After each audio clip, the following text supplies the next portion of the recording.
I know, I'm waiting for it to actually do its thing.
Wrong button again. Welcome everybody. It's another Friday night, and we're here back on the Infinity Equation. We want to hear how you are doing. You all are awesome for being here with us, being with us again. Thank you, thank you, thank you, thank you, thank you, thank you, thank you, thank you, thank you. But I would be remiss not to introduce everybody here. You know Mr. Laser Pants with the AKA Laser Kitty, AKA Laser Shorts. Say hello, sir. I can't hear him. Is he muted? No, I can't hear him either. Now he's in the river. Now I'm unmuted. There you go. Damn, Ryan with the screw up off the bat. He's usually I didn't mute myself. I didn't mute myself. Oh, okay. My bad. I did mute myself. I did. Oh, you did? Yeah, liar. What's going on, everyone? And then Mr. Sexy Man. I thought you were waiting for everyone in the chat to respond. And Mr. Sexy Man himself, the boy toy, Alex. How you doing, sir? I told you, I don't know. I'm conflicted. Here we go. Call me that because another grown man calling me sexy. I don't know. Look, Denzel Washington does some sexy roles. Yeah. Well, thank you. How's everyone doing? See, I put you in that section of Denzel Washington. So you should, that's honor, sir. Denzel Washington. Oh, wow. Well, I am Denzel. really complimented. There you go. And I'm trying to think of how can I do this? Okay. I'm scared. No, don't be scared. Don't be scared. Don't need to be scared on this show.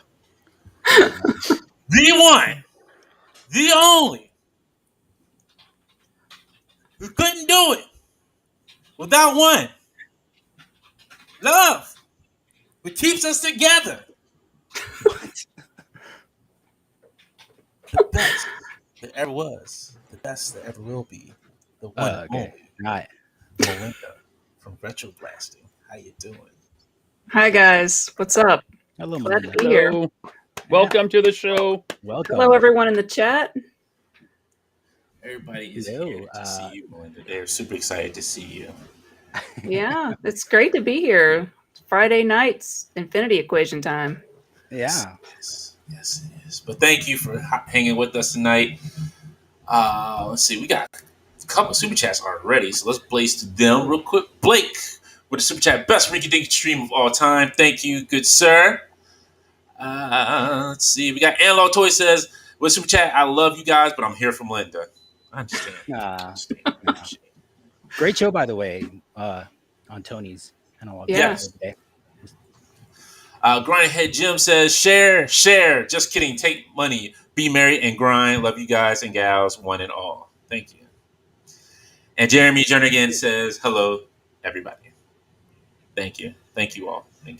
Appreciate each and every one of y'all. Appreciate everybody who here is watching. Thank you all for joining us here tonight. Give me one moment here.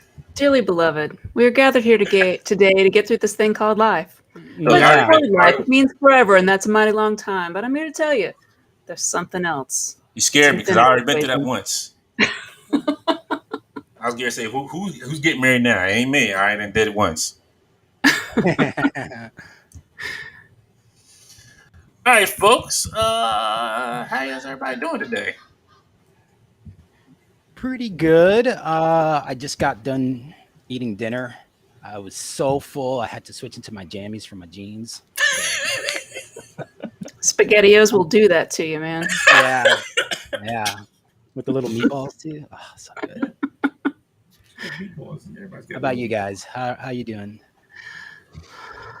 Yeah, I mean, for me, I just started a new job this week, so it's been so much training and like really intense studying and note taking that I'm like, yeah. Well, congrats on the new job. thanks. Yeah, it's exciting, but it's a lot. So Not how about you guys? Pretty good. Dante. How's a married life? It's good. Yeah. Married. Yeah, I'm still getting used to it. So, I still get used to saying my wife and everything. Yeah, you get a free pass for like the first 6 months of like using that in every opportunity possible. Well, my wife says that blah, blah, blah, blah, blah. Like, just work it into every conversation. Yes, it's the best excuse. Hey, you coming out? Nah, my wife said I can't come out today. I'm sorry. And they'd be like, yo, so you listen to what? Yeah, and that's when you really don't want to go to that party. But like, yeah, my wife said. Right. So I'm good. Like, best excuse, best built-in excuse I can have. Sure. Then we got some more super chats real quick here. Robert Diaz says, the best collection of scum and villainy on the internet. Love you all. Appreciate it. I take offense to that. I like the villainy part. Ann Latoya says, I got married twice to the same woman. Oh. Tony, Yeah, he did. He wants to go for 3. Just 3 times. Once. third time's a charm. Twice. 3 times the lady. That's right. They're not like wrestling championships. You're not supposed to collect as many as you can. If you got it already, Might be wanting to be Ric Flair, 16-time married champ. Woo! That's all he wants to be. Some people, I wouldn't have that high hope of being 16-time married champ. A Vegas wedding, maybe. Look, Tony, you tell me when your Vegas wedding is, and I'll come and join you. Me and my missus will come and join you for that Vegas wedding. I'll come. I have like a Elvis Presley kind of gear on. And I'll sing wig. Elvis wig. Tony and Grace have to come over here. They have to come and see us at some point, Yeah. Well, we're hoping for Joe Fest 2022, right? Yeah, exactly. That'd be awesome. Wolfie said, wedding man.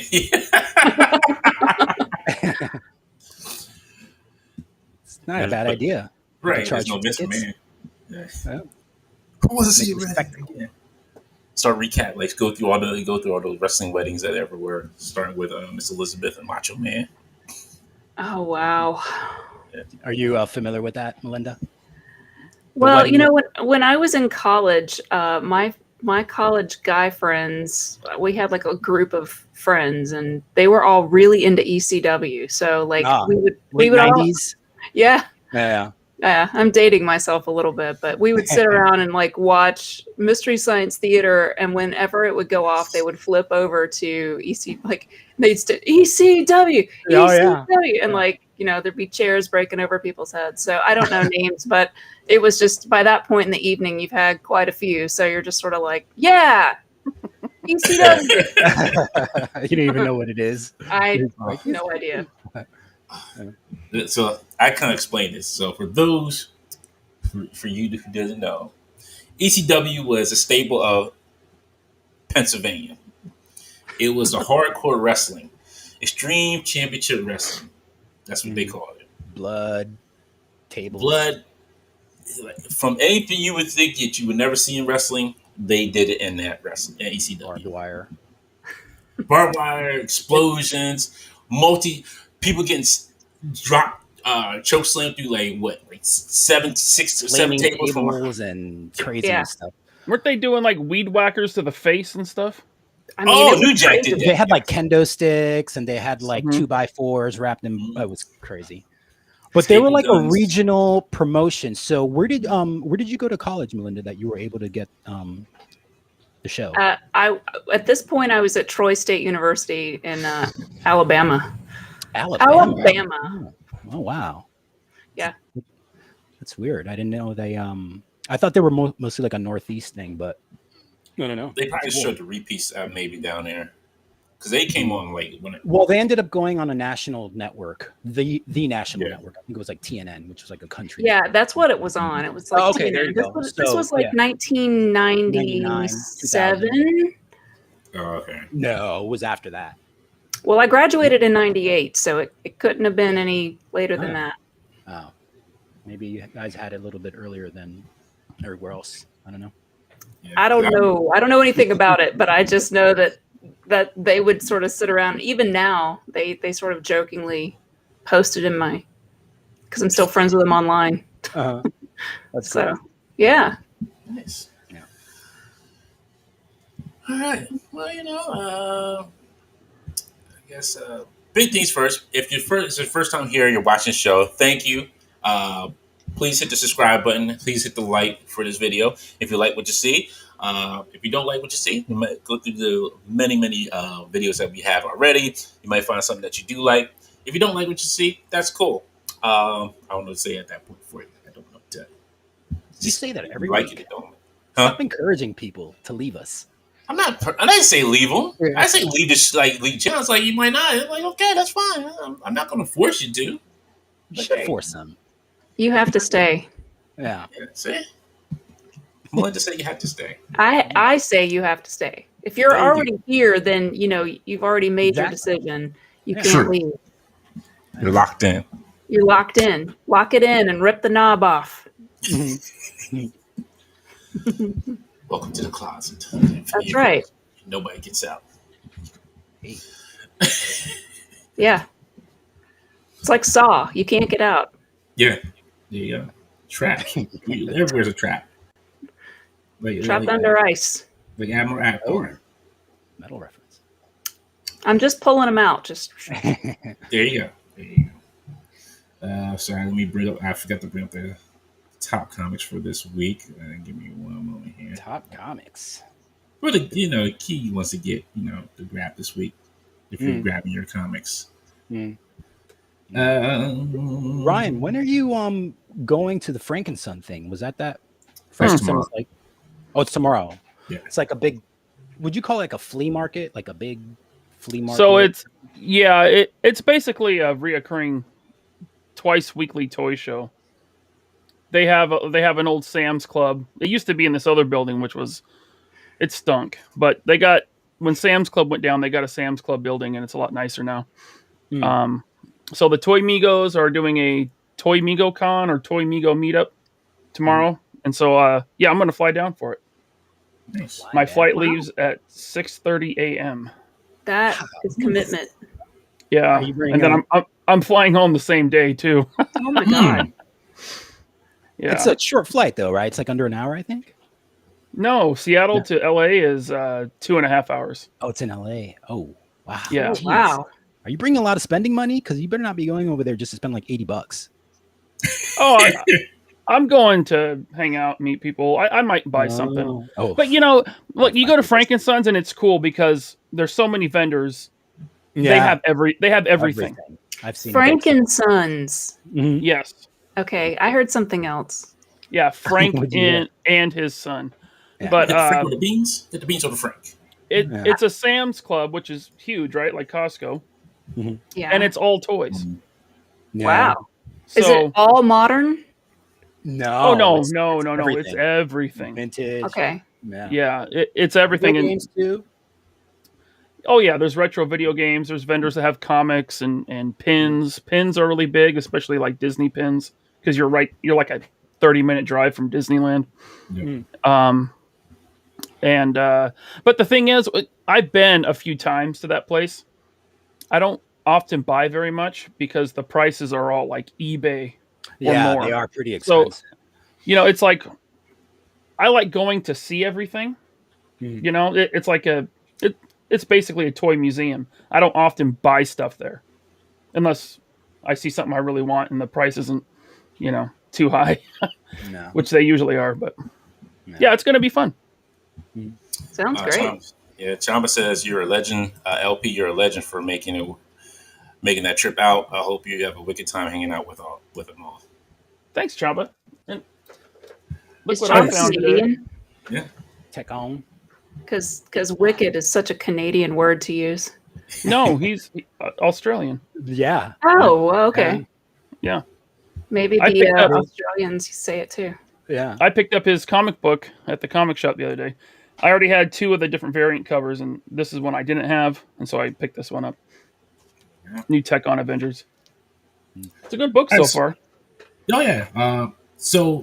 Which leads me into the comics to pick up for next week. You want to try to grab Kazar, Marvel Tales #1, Shang-Chi #4, Tech on Avengers #2. I'm going to tell you right now. Pick up Tech Avengers Tech on #2. Just telling you right now. Just pick it up.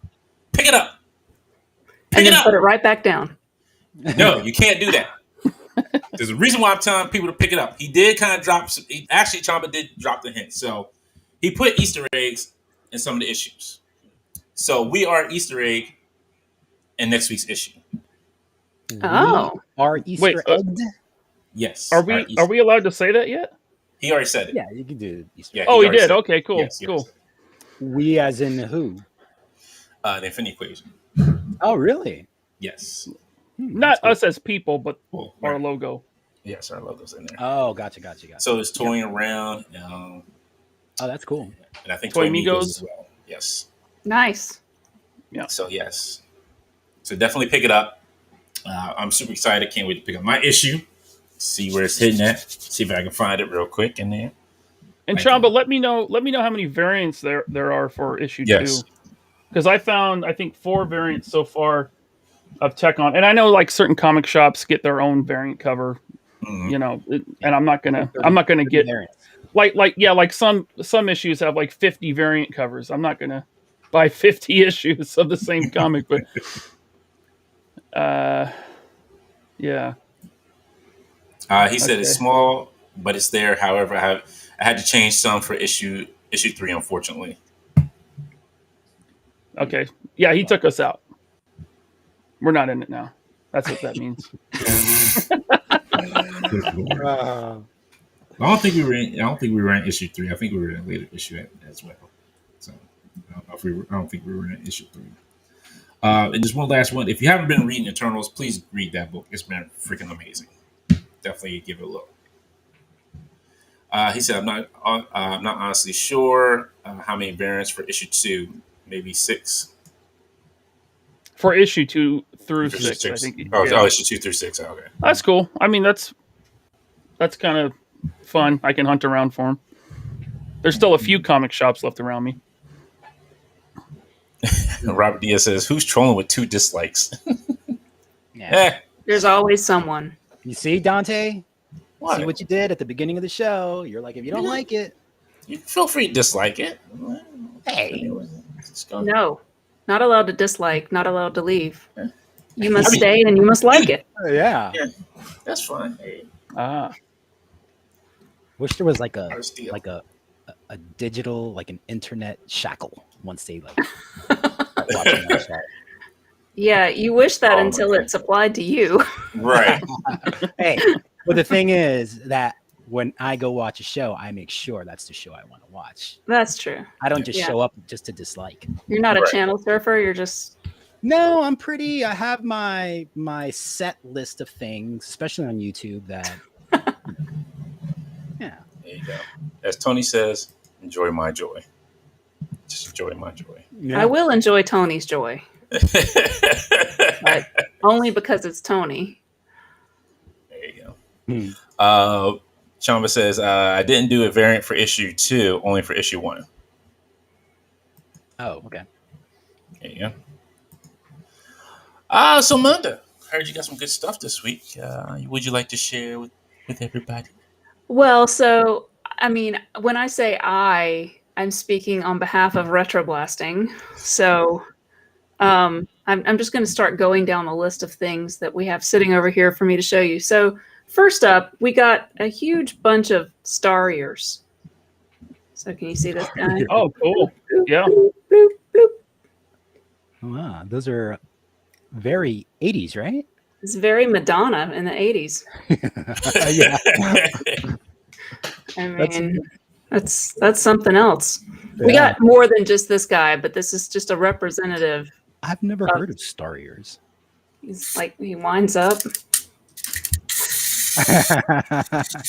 Wow. Wow. I don't know anything to say about wow. Tell me that is not worth the price of admission, folks. Yes. I mean, he's got a little bit of that in and out action. Yeah, right? Yeah. I think I know why the line didn't last long. But he no, this is what Tim Whitten always wants Michael to take the Silverhawks out of our display case over here and replace with these guys. So that was one thing. We got a whole set of those. So and then Michael is working on a bunch of different Robin Hood stuff for a big feature video he's working on about Robin Hood. So we got this little crossbow arrow thing. Yeah. But I said it looks like the arrow that you always see in like cartoons and stuff that's like pointing this way, and then the bad guy comes along and turns it this way. Yeah, and then like the coyote jumps off the cliff or something because he followed the arrow. Yeah. So those are the little ones. I had that as a kid, that part, but it wasn't to the Robin Hood line. I think Kenner reused it for the Swamp Thing line. Oh, yeah. Like okay. One it's of like those, a four-wheeler, right? Or like a cage on a four-wheeler or something like that? Maybe for the Robin Hood line it is. Yeah. It's for a crossbow is all I know. Michael. Yes. Yeah, it was for a crossbow for a figure in the Swamp Thing line. Yeah. Kenner did that a lot. They would reuse parts between lines. Mm-hmm. And some of it is from the Ewoks too, I think. Yeah. The first place. Another the last piece I needed for the Sherwood Forest playset. It was the last thing he needed for the Sherwood Forest playset. There you go. What he's telling me. He's yelling it out because I didn't say it right. Okay, moving on. So we got this thing. Oh. I can't. There. Oh wow. Yeah. Battle Armor He-Man. He's got sort of pseudo back metalized plate on his chest. Still in the box. So that is not true vac metallization? I don't think so. It's the more environmentally friendly version, I believe. Oh, okay. I'm not sure. Michael, is this real vac metallized? He's not answering me. He's listening to the Star Trek II soundtrack. He's got Kylie on and Deadbuds over there. So I don't know. It's a lot closer looking than the original release a few months ago. He said it's a lot closer looking than the original release a few months ago. So there's that. This is actually really cool. So we got, it's hard to pick up. Castle Grayskull. Oh, is that the Origins one? Yeah, it's Origins, Castle Grayskull. And we got the Sorceress back there too. She's up there with our the rest of our line. She looks really cool. She was a great addition. There's a lot more paint on that than the OG vintage. Oh yeah. Yeah, it's. But I mean, the door is kind of nice. Like when you compare it to the original, it looks really cool with the paint and then the shiny metalwork stuff. then we got a couple of these 90s where we've been buying some 90s Star Wars stuff to sort of fill in our display. So we've got like this, and we've got the Luke's T-16 Skyhopper here. Yes. These are just the boxes, but we've got them out. And we got the Aunt Beru, Uncle Owen hut. You know, it's funny because the sand on that thing looks like just a big pile of vomit. It's so disgusting. Like, I was like, that's unfortunate, but you can take it right off there. So that's kind of nice. Okay. Now, and then the last, sorry, I just have a quick question. Sorry, right. What were you going to say? I just have a quick question. So with the hut, does it come with the aunt uncle? No, but I mean, no crispy critters. Made, like joke versions of them all as like skeletons that are like all burned. That's up. what I'm saying. I thought they'd just be nice to throw you some 2 skeletons in there, but hey, yeah. There are some customizers that are doing it though. Alex, you never know. Sometimes you just need a skeleton, to represent. I know. Depending on how hot the flames actually were, you could just have ash. Right. It's 2 suns on that planet. Come on now. How are they surviving? I'm just saying, like, they may have some accelerated fuels and they could have burned at a higher temperature, which actually does, turn skeletal remains into ash. Yeah. And that's how you get Skeletor. Come on now. There are many ways that you can dispose of a skeleton. Would you like to talk about those instead of toys? No. I would, please. I love forensic science. I've seen Breaking Bad. I know how. Ooh. So this is the last thing that I have. This is the T-Rex escape pack from the first movie. They're sort of redoing these. I can't hold it up straight. I'm not good at this. Yeah. Do. But he's cool because it comes with the little is that the little boy? Yeah. Oh, he's freaky looking. But I love the T-Rex. He looks so cute. Yeah. Don't you want him as your pet? Yeah. The latest line of Jurassic Park toys are just really hitting on all cylinders, man. Man, they're really awesome. Yeah, it's great. They're so awesome. Yes, they are. Yeah. He looks really cool. Although his tail, I guess they've removed his tail. Either that or it's between his legs, so he's very sad. So that's what I got. That's it. Very nice. Who's next? Anybody else want to go? I'll go. I only got one thing this week, and that was just today. I got my Zeus. Oh yeah, you mentioned that.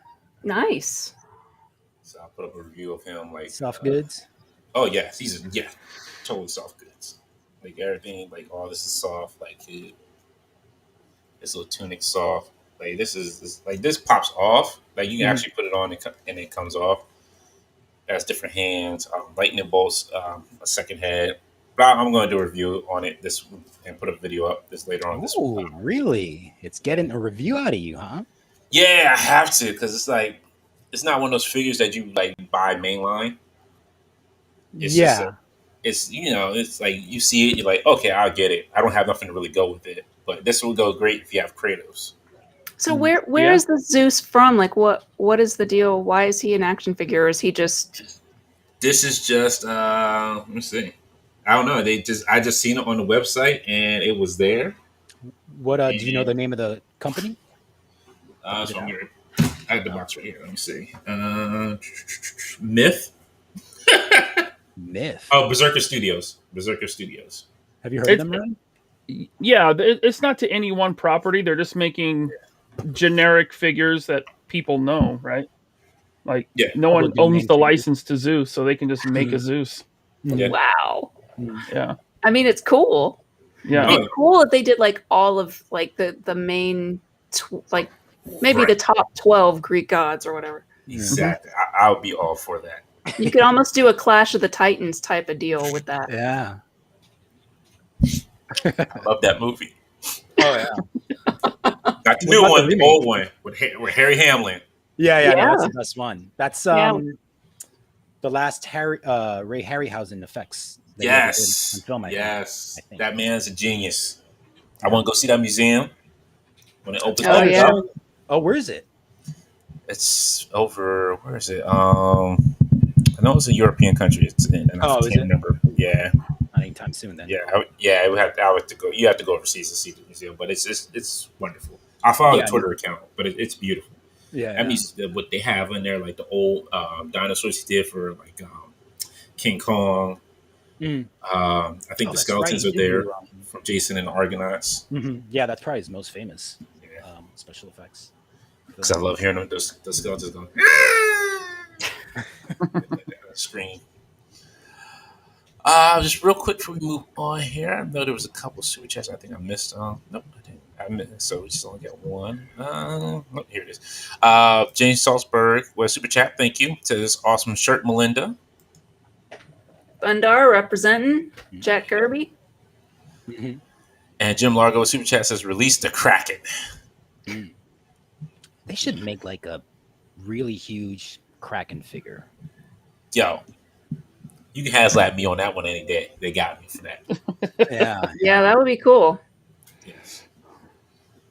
I always wanted her hair. Like she had that great like hair.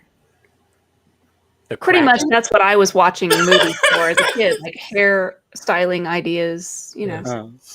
What was the son's name who turned on everybody? I forget. They turned him into the one that ended up looking like you talking about Calibos? Yes. Caliban? Calibos? Someone? Yes. We've got him over there. Oh yeah, they made some vintage figures of those guys. That's right. Yeah.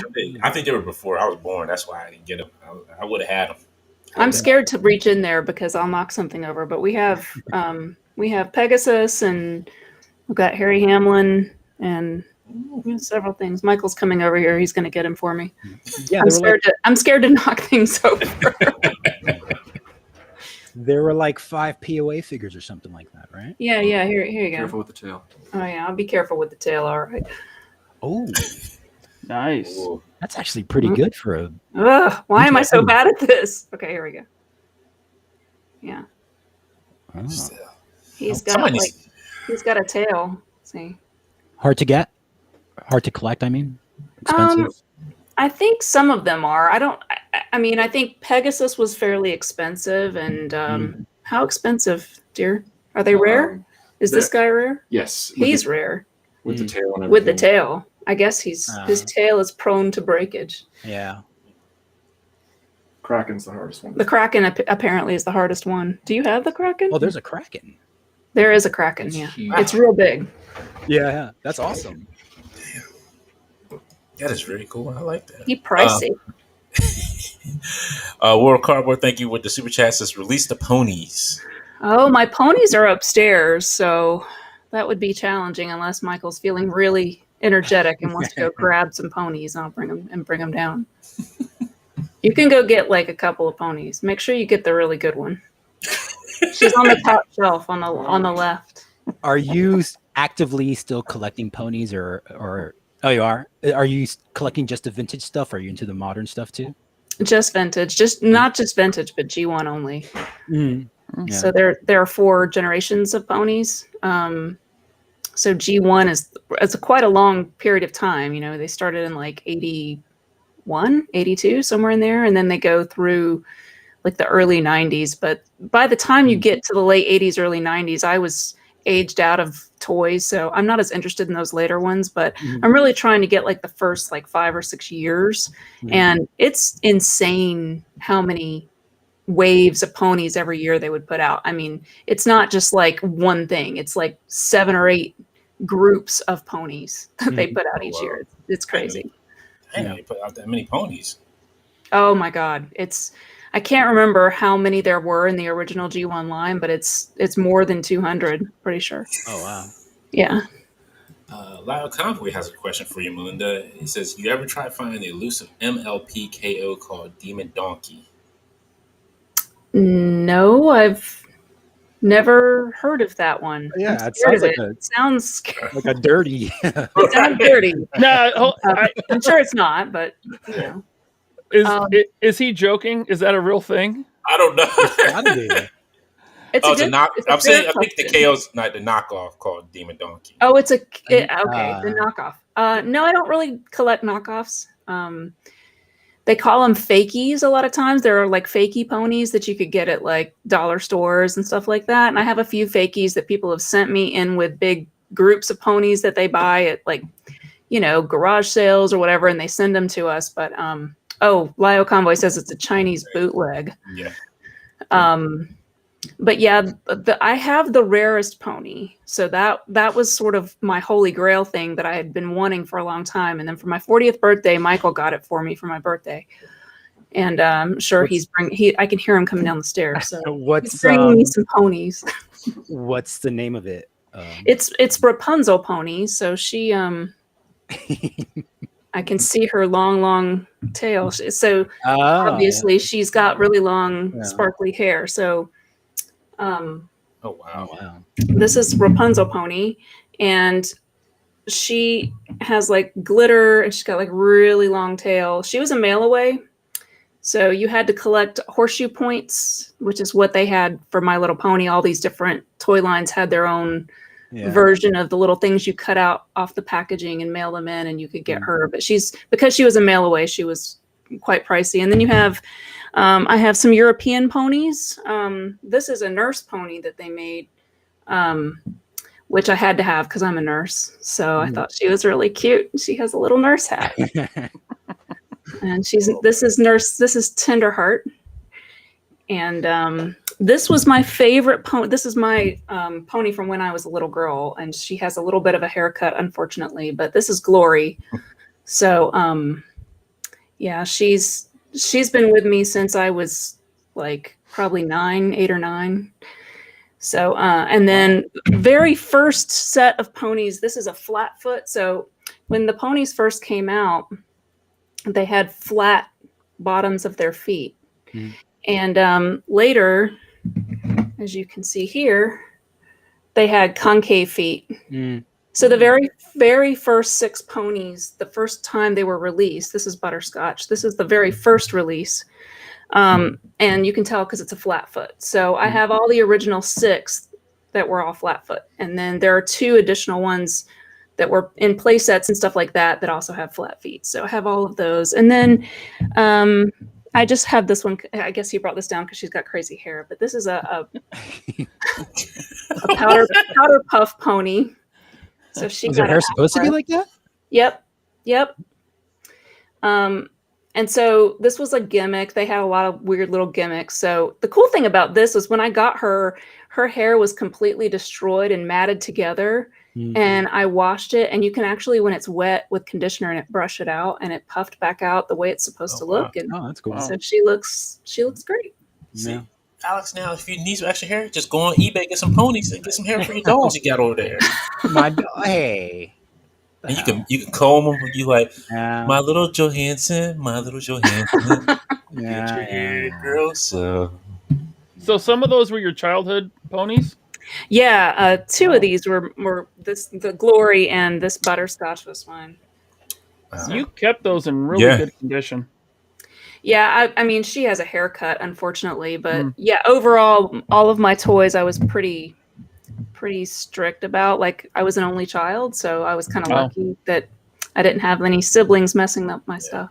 Yeah, my sisters had My Little Ponies, and man, they got drawn on with ink pens and oh no, their heads shaved and all kinds. Is that of stuff. you? Well, yeah. That's such a troublemaker. I understand. I was the youngest. Look, I was the little Dennis the Menace running around shaving Barbie's head and Ryan. Oh, geez. Right. Like demonic little child you were. Right. You're like Sid from Toy Story. I grew out of it. Melinda, I understand. We got that only child syndrome. I understand. Yeah. I see. My grandmother, she used to take me to the store. My grandmother was a super shopper. She'd be like, "Come on, we're going to the store, baby." Get in the car. Like in a big yellow Buick. Like she had the big yellow Buick. She'd drive like, we go to Sears. We go to the cow door. Never left without a toy. I'm just saying. Never said it's the same. Only kids. That's how we live. That's the life we live. Big toy money. Big toy dreams. Greg asked, do you prefer the look of the 80s My Little Pony, or do you like the modern stylized ones?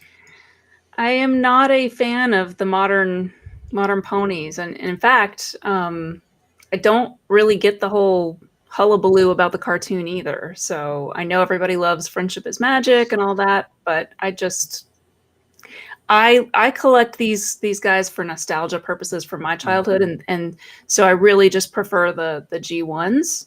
No offense to anyone who likes the new stuff at all. It's just not what I'm into. So like, I've seen like 2 or 3 episodes of that show, and I know that there's like Pinkie Pie, and I think there's a Nightmare Moon. I have a Nightmare Moon upstairs that someone gave me because it looks, it's black and it looks metal or whatever. But I mean, I don't really know anything about it, so it's just sort of like.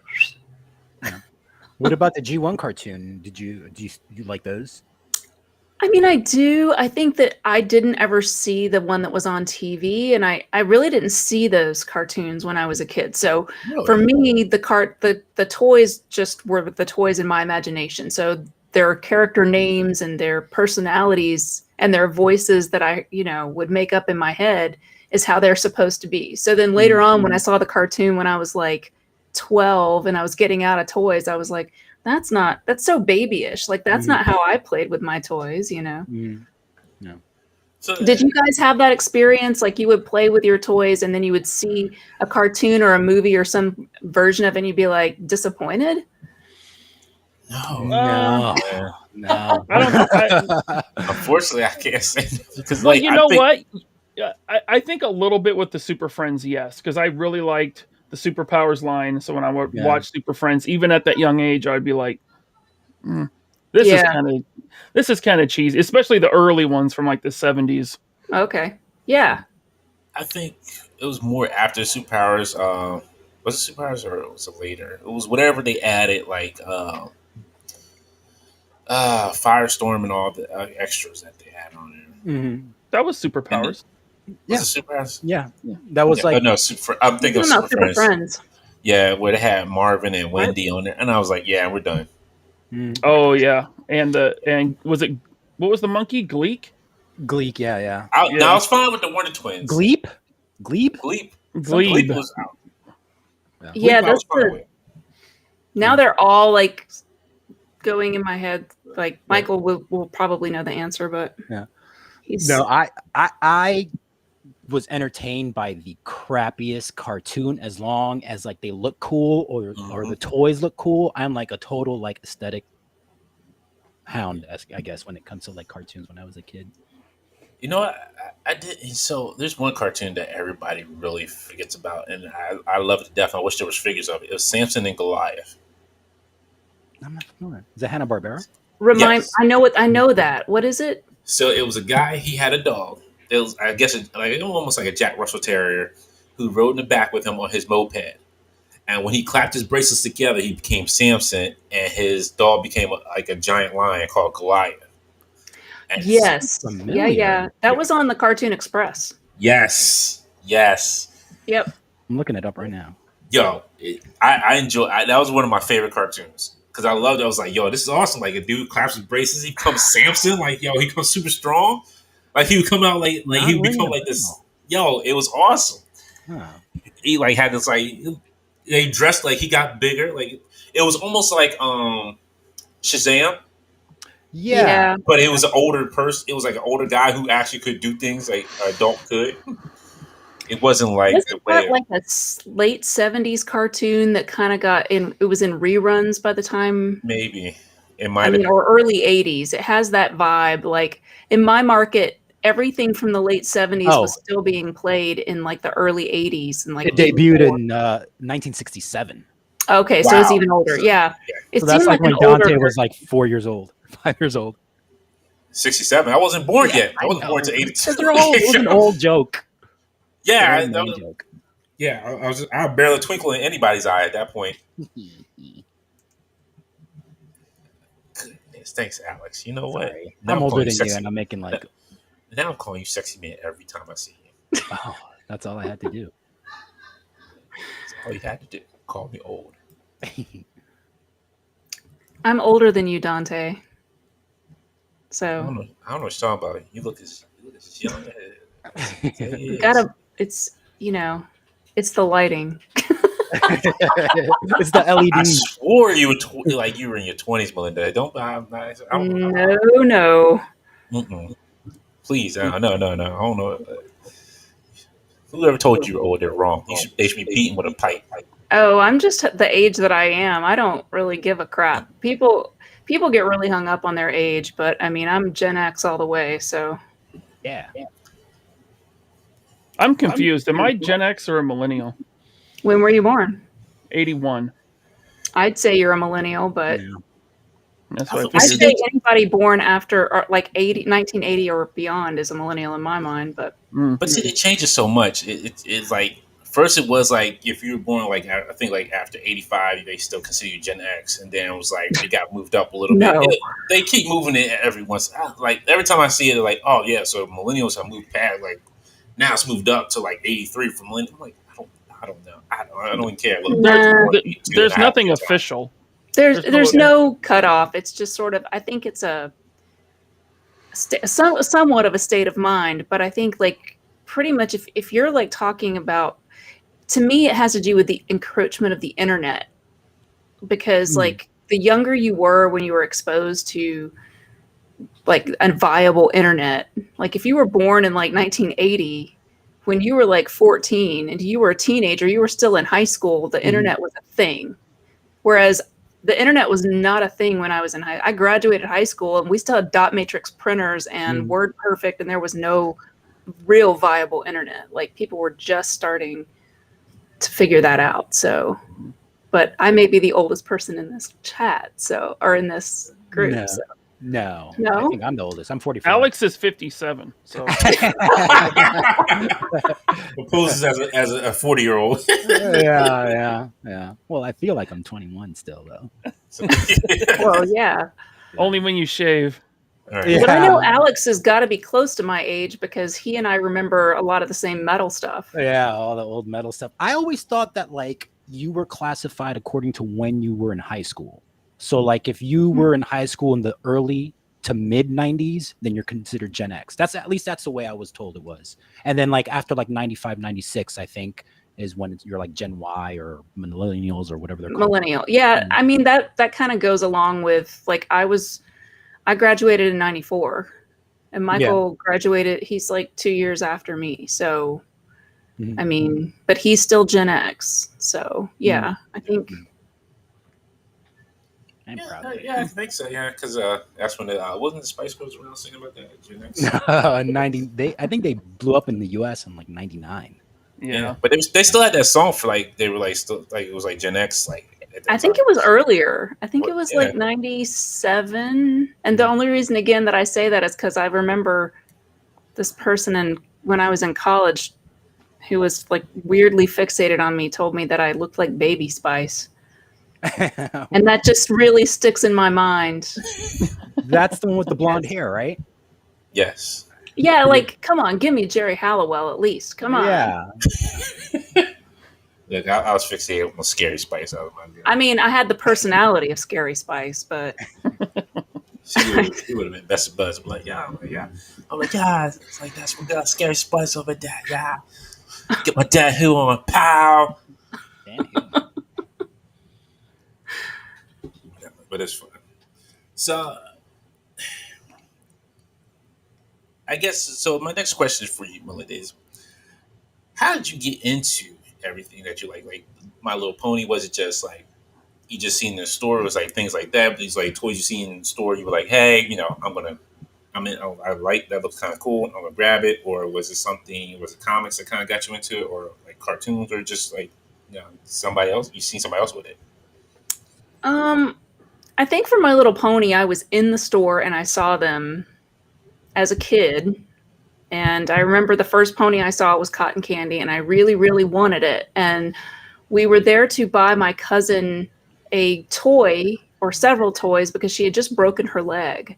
And so my mom bought her the pony that I wanted, and they gave it to her. And she was like 3 years younger than me. So she was a little kid in my mind. And I was like, you're wasting this cool toy on her? Like, come on. My mom's like, she broke her leg. I'm like, well, that's her stupid decision. Why should I be punished? So anyway, yeah, I liked Barbies and I liked all the standard girl stuff, but I think overall, I enjoyed them. Probably because I wanted a pony and I love animals. I've always loved animals sort of more than people. So toys that look like animals were really my thing. So I love stuffed animals as well. I had a huge collection of stuffed animals. And I loved all kinds of weird. I had koalas and just all kinds of weird things. And zoo books, Care Bears, zoo books. You know, I liked the horses from My Little Pony or from Barbie and even Rainbow Bright more than the dolls themselves. So, and then in terms of other things that I'm into, I don't know. I think, you know, as I got older, as much as I hate to admit it, like, you know, like getting into heavy metal, like I liked sort of mainstream stuff, but then like these really cool, cute guys were like, you should really listen to like this stuff over here that's like more extreme. And I was like, well then, you know, I'm going to do that because I'm a badass too. And then you dyed your Care Bears black. And... No. I never did anything like that. But I did sort of like shun the color pink for many years and only wore black and I was that girl.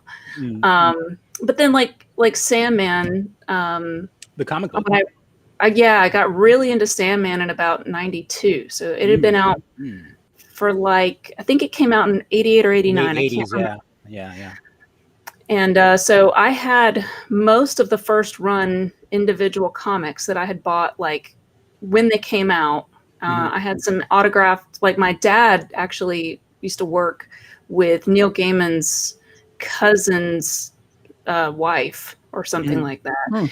And so he got me this personalized autograph from Neil Gaiman on the Orpheus special #1. And I was like, wow. And that's one of my prized things that I have. So I still have that. But yeah, like I think usually it's just something resonates with me. Like it's something that's either animal related or sort of gothy, dark, edgy, something like that. Yeah. No, that. Go ahead, Dante. Sorry, just real quick. We have super chat from 206 Toys. Thank you. What's up, guys? Just wanted to kick a little love and support your way. Keep doing what you're doing, guys. Thank you. Appreciate it. Thanks, Brandon. Yeah, I was just gonna say that that initial run of Sandman was so influential. For me too. Like I'm a big fan of Dave McKeon, and I don't know most of like the early covers, and Michael Zulli, who did some of the interior works. So yeah, I'm right there with you. Actually, once you brings up a good point. The show, the cast looks good for the show that's going to come out for Sandman. It looks pretty good. I didn't even know they were making a show. The cast does look good. I'm scared though. I gotta say. Yeah. Look, I'm trying to have high hopes for Why the Last Man myself. I'm trying to really have hopes for that.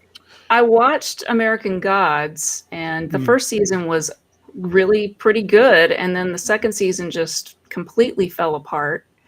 And so I'm just kind of scared of what they're going to do with, because Neil Gaiman has already said that he's taking a lot of liberties with the story. I assume he's doing Preludes and Nocturnes as the story, because just based on the cast, you know, you've got all the guys that imprison Morpheus and that whole storyline.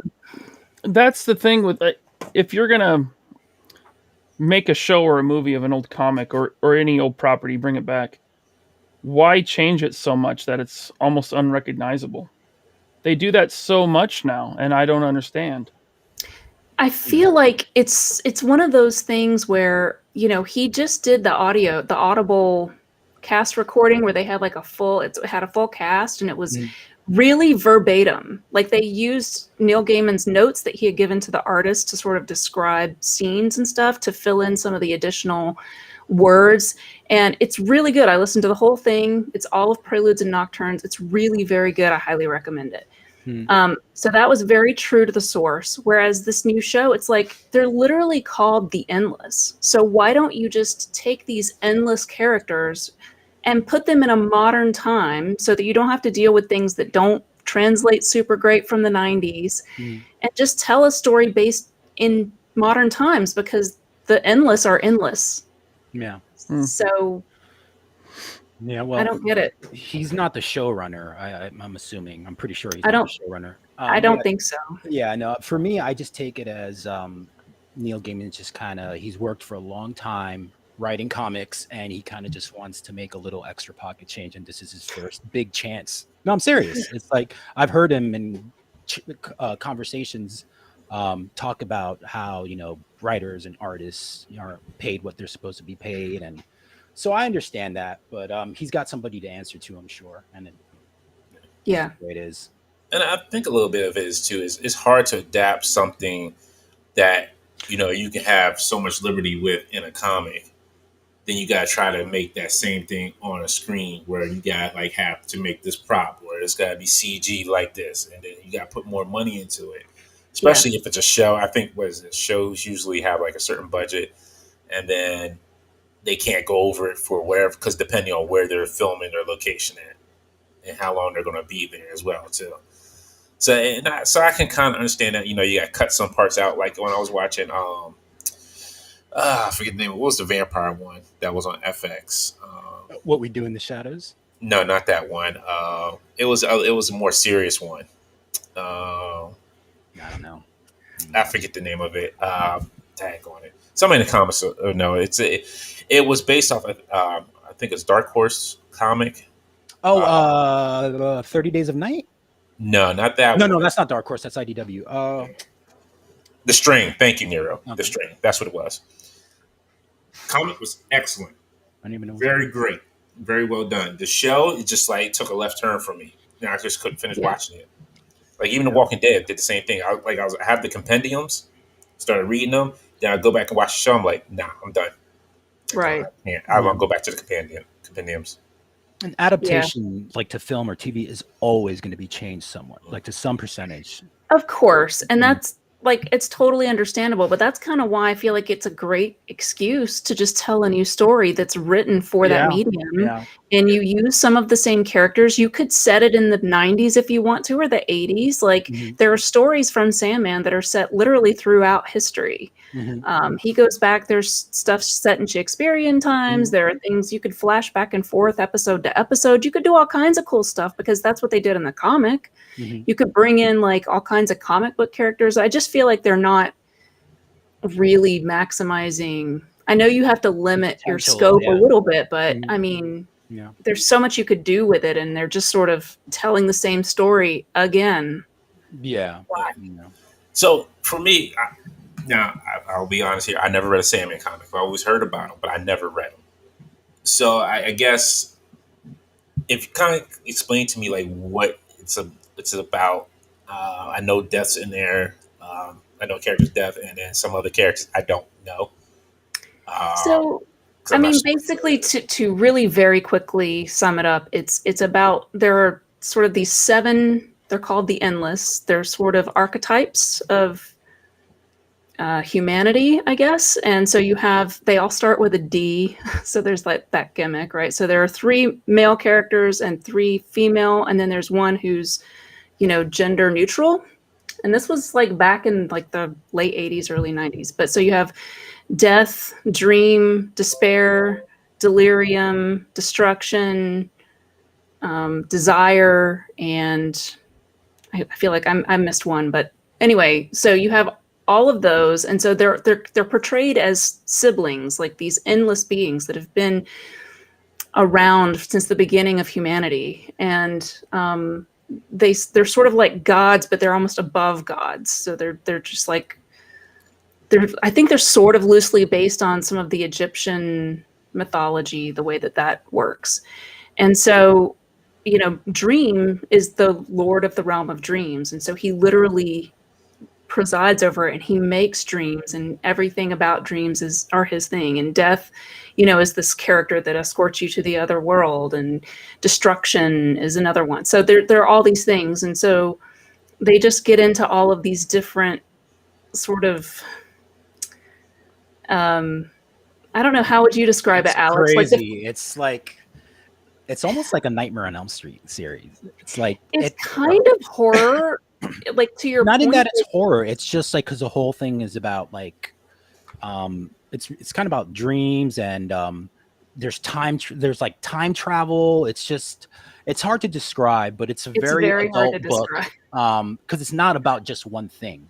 And then there's offshoots of the Sandman series too. So it's like a whole universe. It was under the Vertigo imprint, so it was separate from the DC universe. Yeah, so it's not really like superheroes and stuff like that. Right. I knew that. I've heard so much about it. I never got a chance to read any of it. Yeah, it's pretty big, or was pretty big with the goth kids for sure. That's how I became familiar with it. All my goth friends. Well, and the metal kids. Like my boyfriend at the time was like death metal guy, and he was obsessed with Sandman, and I was like, what is that? And so he lent me a comic book, and I then immediately got hooked, and I had to read them all. So it was like, but yeah, there's a character in one of the arcs named Thessaly, who is a witch, and she's like my favorite character, even though she's this weird, very small side character, but she's just so like kind of evil and but really smart. But she's like this ancient witch from Greece. So I don't know. It's also very historical. So he pulls a lot from true mythology, and Neil Gaiman is very knowledgeable about real mythology and anthropology, and also comic book stuff, which at my first reading, I didn't really get all the comic book references, but he's constantly making references to all these other comic books and characters. He's a big advocate for comic book artists and writers' rights. He's always one of the most important people whenever it comes to like those kinds of like if you ever hear anything going on in the industry about like someone wasn't paid royalties or something like that, he's usually one of the first guys to speak up in favor of the artist or the writer. So yeah. Real quick before we move on, we got a couple of questions here from Linda. Lyle Convoy asks, if you get the chance, you should check out Grant Morrison's map of the DC multiverse. It shows where the Sandman characters are in relation to everyone else. Interesting. I will. And then James Howlett says, didn't Sandman start as a Wesley Dodds Sandman reimagining? Yeah. They actually make references to that in the first story arc. It's interesting the way that he works that in. So. And then they also did a spin-off book that lasted for a little while. Sandman Mystery Theater. Right, yeah. Yep. Yeah. Nick still says, I feel like Melinda and Alex would fall in love with, I could be saying this, I'm going to probably butcher this. Doro. What is that? Thank you. Doro. It's an anime. Yeah. On the plus side of the anime on Netflix actually follows source material pretty good, as it doesn't drift away from the main story. Well, I'm not surprised. Animes always stick close to the manga. Not all the time. Not more than American Western comics. No. So I'll say this as an example, because Berserk. I love Berserk. Don't get me wrong, but there's some grimy parts in there. Like they don't show. My love for you is like a truck berserker. Sorry, I don't want to make a Kevin Smith reference, but that was just too perfect. It's fine. It's like there's some parts in there like I don't want to say it on here because I don't want to get us demonetized for this where I say this. But there's parts in there like that happens to young guts they wouldn't be able to show in the anime. Well, that makes sense though, because it's too graphic. But I mean, like in regards to like changing like a plot element or something in the story, that happens less in like anime stuff, anime adaptations. Yeah, and a lot of times, right? Berserk is brutal and unapologetic. It's various, and I'm so sad that artist. I know you talk about it a lot. You seem to so, what do you prefer, the manga or the anime? Oh man. Okay. The anime. So when I first got the anime, it was on DVD, and then I think it was 7 or 8 DVDs. You watched it all one night. Well, no, I had to wait because they only came out like so many months. I had to go to Best Buy and wait for it to come out. Then I was like, all right, well, finally read the manga. When I read the manga, I was like, oh my goodness, there's so much that it skips over that you get more from the manga itself than the anime. And now that, well, I think it's 63 books now they're at, if I'm correct. 63. Yeah, it is a lot, but you get a lot of story in those books now.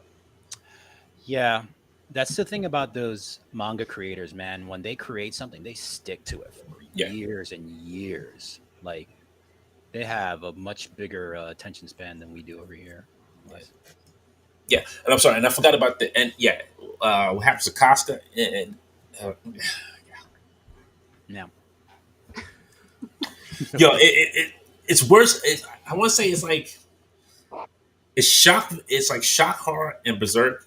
But if you watch Neo Genesis Evangelion, that's like mind shock. Like it hits you to the core because you're like, wow, like you do some deep thinking when you watch that Neo Genesis.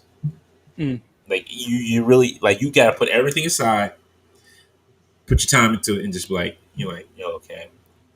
Because when you watch it, it really delves deep into like, I'll say this, like mental illness, and you can see like what each character is supposed to represent in that. But it's very deep. You have to sit there and watch it, and it's a deep show. Maybe I can't watch it twice. That's one of the animes I can't watch twice. But so since we were starting to kind of talk about horror. I wonder what's some of your favorite horror movies. So I know you love some horror, and kind of what got you into some horror.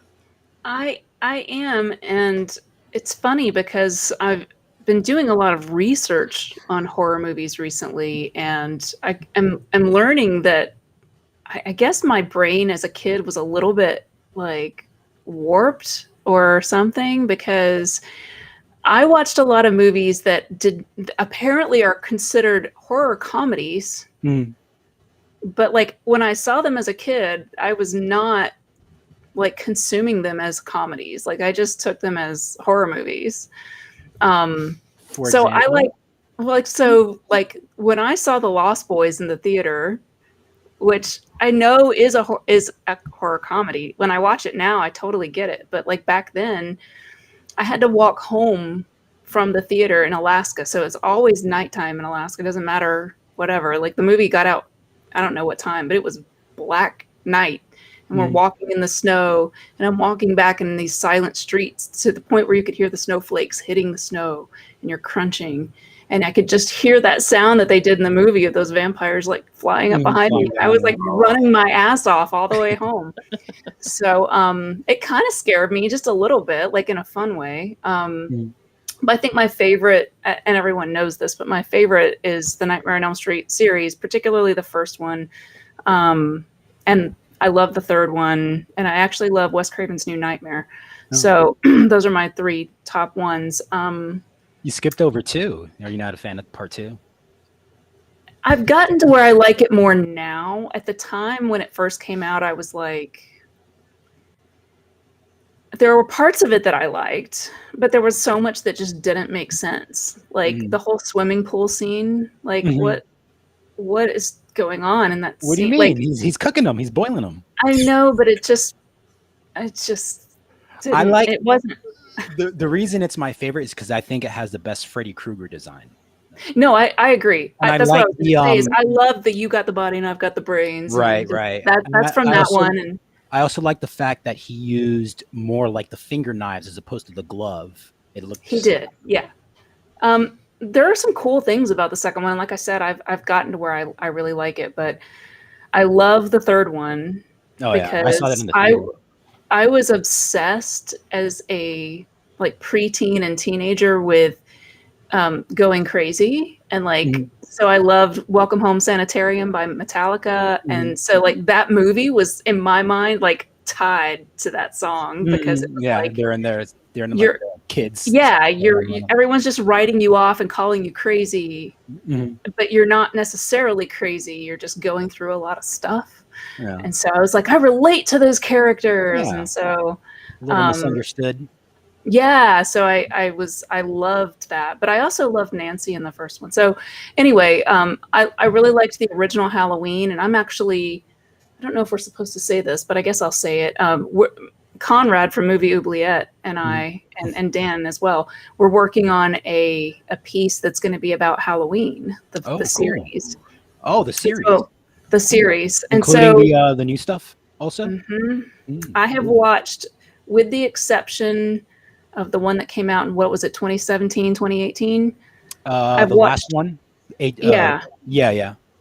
So I've watched all of them besides that one. So I still have to watch that one probably tomorrow. But even the Rob Zombie ones, I've even struggled through those. No. But yeah. Yeah. Well, 'tis the season. I mean, I'm assuming you're like me, you're looking forward to the Halloween season and you started watching your horror flick. You would have started watching horror flicks anyway around this time. Sure. But yeah, I love Halloween. I love horror. So. Yeah, I have a lot of movies that I sort of have, like, those are the big ones that everybody knows, but then there's things like the Trick or Treat movie is like one of my favorites. I saw that in the theater. Really? Like, yeah, are you talking about the 80s one, or are you talking about the 90s? The 80s one, the one in the 80s. Yeah. I love that movie. And so, and the soundtrack by Fastway is really great. So I listen to that and I get, like, it's very fall to me. Like, it's very Halloween. And trying to think of some more obscure ones that I really love. So there are several really obscure horror movies like that are just perfect for this time of year. Yeah. What are your favorites, Alex? Like, that are not the most mainstream? Sorry, just real quick, Alex. Let me just get the super chat in real quick. Sorry. We got a super chat from Robert Diaz says, Dante is preaching about great anime, and this is good. All right, sorry. Go ahead. Before I get into it, did you guys see all like the webcams, chat.com, hot girls and boys? Well, they came back with different accounts. I'm trying to block them. It's a bot. Yeah. I've never seen the bots come at us this way. Yeah, this is the first time I've ever seen it. It's me. I think I might have mentioned this when we did the horror panel. I kind of like sequels more than like the original. So, for example, my favorite horror movie of all time is Texas Chainsaw Massacre Part 2. I said Nightmare Part 2 is my favorite. Halloween 2 is my favorite. And it has mostly to do just like the time that when I watched them. I was a kid and, influential, not influential, but easily influenced by the special effects and all that stuff. If I wasn't a comic book artist, I think I would have tried going into like special effects. Thank God I didn't, because that industry died. And like, so how do you feel about the sequel H2O, Halloween H2O? For me, there's really no other Halloween movie after part 6, which that original storyline. I know he ended up becoming like part of a cult or something like that. When that whole 4, 5, and 6, it's like H2O is the only one I've seen. Really? Yeah. Ryan has this thing. I've never been into horror. Yeah, but that's not going to sell you on it. That's for sure. Well, I was with friends of like, oh, we're going to see this Halloween. I'm like, okay, whatever. And I didn't know anything about it. It's not the worst one. I'll say that. I mean, no, I say, 4, 5, and 6 are, it's funny because there's like a box set that's coming out. Yeah. Well, first of all, there's a 4K set that's coming out that's got all of them. Not 4K. It's just the 4K is just, that's what I was trying to get to. Okay. So it's only got 5, the first 5, which doesn't even have the 6th movie, which is the last movie of the Thorn trilogy, which is 4, 5, and 6. It's probably, didn't they re-release it like the producer's cut or the? So there are 2 very different cuts of Halloween 6. One is the director's cut, one's the producer's cut, and they're both terrible, but in different ways. Terrible movie.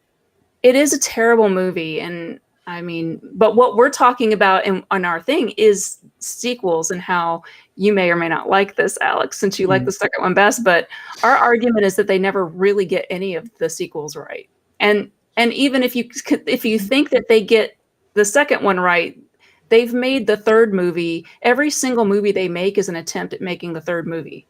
And they just never yet got. It's almost like Terminator in that way. Yeah. Terminator 1 and 2 are solid. they never got a Terminator 3 that they liked, so they just keep rebooting it after T2, like every single movie. Yeah, So it's the same thing in Halloween.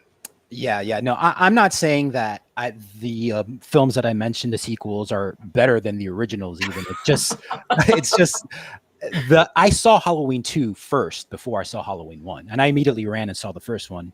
But yeah, it's just what at that moment in time, when I was a kid, I just happened to be the one that I gravitated to the most. I don't know, but yeah.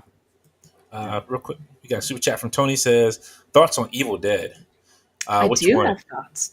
What are your thoughts, Alex? What are your thoughts on Evil Dead? I love Alex the ain't first. the only one who watched it. Yeah, Yet. Let's get that. Hold on. Let's get this. Well, we're not going to ask Ryan. That's for sure. Ryan, what are your thoughts on the Evil Dead? I've only seen Army of Darkness. Oh, you have? Which is okay. Did you like it? Yeah, that's fine. Yeah. I'll let you slide that way. That's true. Okay. That's fine. Evil Army Dead. It's good. So, what are your thoughts on Evil Dead, Dante? I love it. Dante. Love them. Love all of them. I don't love the second one. Which one do you like the most? Oh, I do love Evil Dead. The remake was I pretty good. enjoyed the remake. Yeah. I did enjoy the remake. When you say the remake, do you mean Evil Dead 2 or do you mean a new version? The new version, Okay. like the new modern version.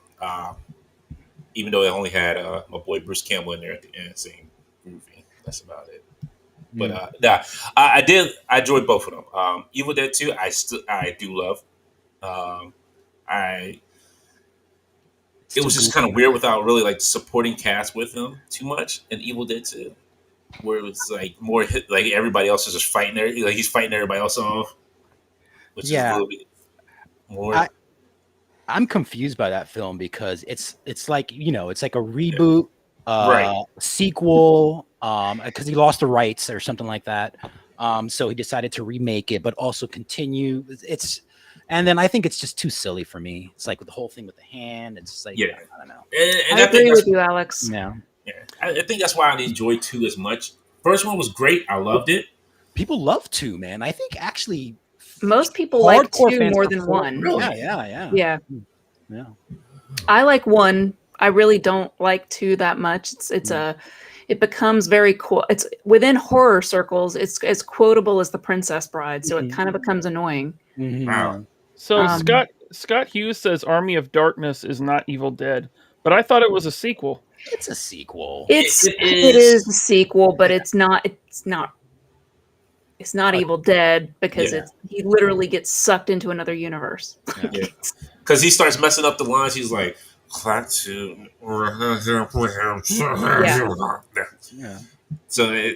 I think that what was that end of 2 days? Like he messes it up again. Yeah. The first time, and he's like, and he gets sucked. That's when he gets. Yeah, I don't know if he messes it up or if something happens at the very end where he gets sucked in and and I think ends up landing in like the medieval times. That but Army of Darkness is weird because but not the restaurant. Yes. Right, not the restaurant. Yeah. Oh yeah, because Army of Darkness ended with him back at Kate. What was it? S Smart. S Smart, yeah. And he got his. That's when he has a shotgun. Yeah. Okay. Yeah. His boomstick.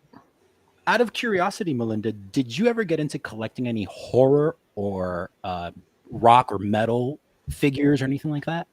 No. So I have a few now that Michael's like, you have a few, mostly because people send them to me, but not. I feel like in the 90s, I would buy hard media. Michael would have been proud. It started off, obviously, was VHS and then transitioned to DVD. So I had a big DVD collection, but I moved around so much that I would just lose stuff or just pare stuff down because I just couldn't afford to keep moving it from place to place. So, and obviously I would have replaced all of those anyway. So I preferred the movies themselves. And sometimes I used to have some really cool movie posters that were all over my apartment. I actually had Army of Darkness, and Cemetery Man and just some little bit more weird stuff like Dead Alive, stuff like that. Peter from Jackson. the 90s. Yeah, early Peter Jackson. Yeah, Because he used to be like Mr. Gorefest before he became Mr. Lord of the Rings. So. Yeah. The longest Lord of the Rings ever. Greg asked, Lovecraft Country, did you enjoy it, Melinda? I have not seen Lovecraft Country because I am not a fan of Lovecraft. Okay. I think Lovecraft is one of those things that's like staring off into the distance and going mad from just like all of like this wasn't it. This Lovecraft Country is not, how can I say, Lovecraftian? Yeah. Yeah, I watched it. It was very well done. I enjoyed it. I wish there was a second season, but it's not getting a second season. But it's very well done. It's very good. This is more of a family who, see if I can't say it because I'll ruin it. I'm going to ruin it. If you do want to watch it, just give it a try. I say give it a watch because it is very good. It's very well done. It's very good. It does take place during a time of very racial issues that were occurring. Okay.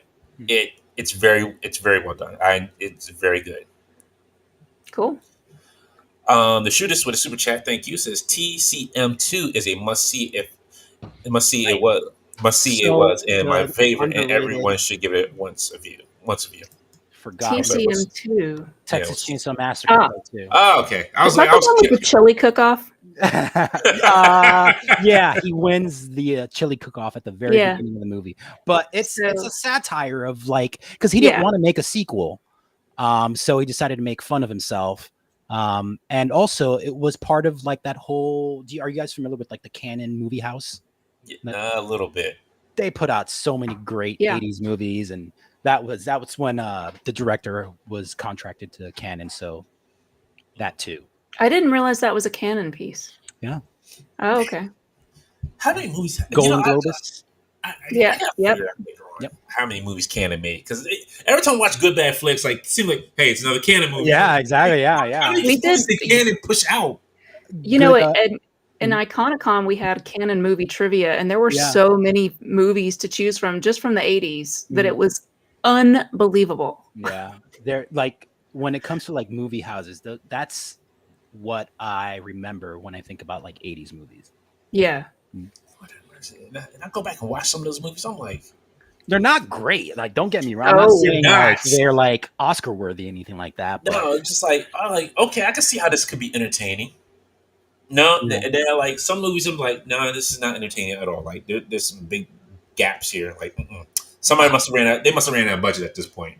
They ran out of budget. That's it. Yeah, I wish we could do like a Halloween themed October thing where we like sit Ryan down and like have him watch like all these classic horror movies that he should have seen a long time ago. Like we would have to just do one at a time though, because that would be really boring. I don't really cut you off. Yeah, it's not a good idea. I don't, dude. I've seen some horror. I'm just not into it. Is it because you're scared? Is that what it is? It's no, too gory for you? Nah, probably not. I just don't like. I don't find a lot of entertainment in suffering and despair and murder and stuff like that. Why? It's just I don't know. I guess I'm a softie. I honestly look for new horrors all throughout the year because I want something that's going to scare me. There's nothing that's really scared me in a long time. I cannot. I think the last movie that I was I don't get scared at horror movies. I think the last movie I saw where it kind of creeped me out a little bit was It Follows, or maybe like the first Paranormal Activity. Yes, like the director's cut, not like the one where the CGI at the end. Mm-hmm. It Follows was a good one. That was a good one because you didn't know what was going on. Did you see that, Linda? It Follows. Is that the short film? No.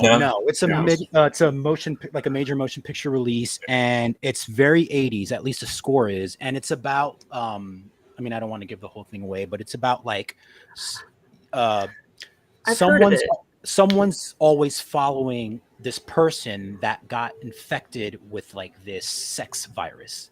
So it sounds perverted, but it's actually sex virus. Yeah, I mean, basically, it's like someone sleeps with this girl, and then all of a sudden, she always sees somebody coming towards her, like walking towards her.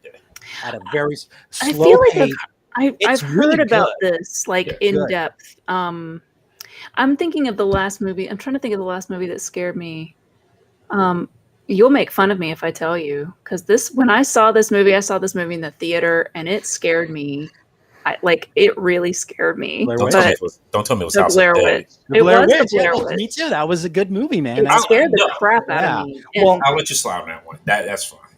I saw that one in the theater and it freaked me out. oh, there you It go. also really made me sick to my stomach, so much I could barely walk out of the theater. Really? But the movie that I think is the scariest is actually, it was made in the 60s, I think, it had to be the 60s. It's called The Haunting. It's been remade really badly. Yes. But based on the book by Shirley Jackson, The Haunting of Hill House. And the book I had read as a kid, because I'm mentally scarred. Like, I just need to read more horror stuff as a little kid. But I read that book when I was like 11 or something. And then when I saw the movie when I was in college, I was like, it was black and white, and there's no monster, there's no anything. It's just all suspense. It's almost Hitchcockian, but it's very slow. And I mean, I think that's where I get my love of. I love really slow tension, slow burn, movies like that. And so anything where you're seeing monsters and it's modern and fast paced with lots of cuts, I'm instantly bored. Real quick, we got a couple comments here. Tony says, "You want to see a real horror? Watch Skunk Man." I don't even know what that is. I don't know what that is. No. I think that's a spell check, auto spell correct thing. He meant to say. Anyways, you'll see his other super chat. Okay. Greg asks, when it first came out, did Scream scare you? No. When it first came out, it pissed me off. Right. I couldn't believe Wes Craven but I get why he did what he did. But I mean, it was the movie that sort of killed horror. It was like the Black Album of horror. Of horror. Identity Complex Collectible says, "It follows is fantastic. Also, highly recommend Hereditary." I saw Hereditary. It was interesting. It was interesting. I don't know. So, a guy at work told me about Hereditary, and he said I needed to see it. I was like, I'll never see it. No. He's like, I gotta tell you about it then. I said, okay. He told me the whole plot of the movie, like scene for scene. And he finished, and I was like, why would I ever want to see that? Right. Well, now you don't have, you know what you should do is you should just tell him you saw it and that you loved it. Yeah. Thank you so much. You know what the funny part is? Like, everybody said the same thing about Midsommar. Like, they just like, yo, it's great. Yeah. It's great. Like, and I sat there and watched the director's cut, and I'm like, there's a lot of drag in here. Yeah. And like, a lot of these people are just the same people that you would see in a horror movie. They're doing stupid things that they do in a horror movie. Like, they just doing the same stupid stuff here. But it's a longer burn. It's a longer burn here. Analog Toys was talking about Junk Man. No, that's the one that was. Thank you. Last movie that scared me was Snake Eyes. Beta Ray Bill with Super Chat. Thank you. Says the best horror movie for people that don't like the genre is Behind the Mask, The Rise of Leslie Vernon. I've never heard of that. This sounds familiar. I can't remember it. Oh yes, this one's really good. Now I gotta agree when Shadarius this one. Some good found footage horror movies, VHS 1 and 2. I did like those. I love those. Well, I love me some VHS. I wish they make some more of those kind of quality ones. Like, those were really good. I thought he meant like the Faces of Death movies or something. No. Oh man, remember those? Oh yeah, I was able to rent them when I was like 8 years old and stuff. Dude, do you remember the Faces of Death website? No, I never. Oh my god, you guys! I have to tell you, when what's so sounds like a dark web. What's the Faces of Death? In like 1999, I was an administrative assistant in Birmingham, Alabama, and I would be sitting there bored most of the day waiting for somebody to come in to the office. And so I would just surf the internet, which at that time was like a big, like new thing, right? And so I found this website, facesofdeath.com, and I mean, they had like the most unbelievable images on there. And like, this was before IT could like or Yeah. really was watching everything you're looking at. So I'm sitting there at work, like looking at the most messed up stuff. Is that the website where they showed like graphic like pictures and it was like corpses and like dead celebrities and that kind? Yeah, I think I'm kind of familiar. Oh yeah. Sounds familiar. I don't think I've ever been there. You're disturbed, Melinda.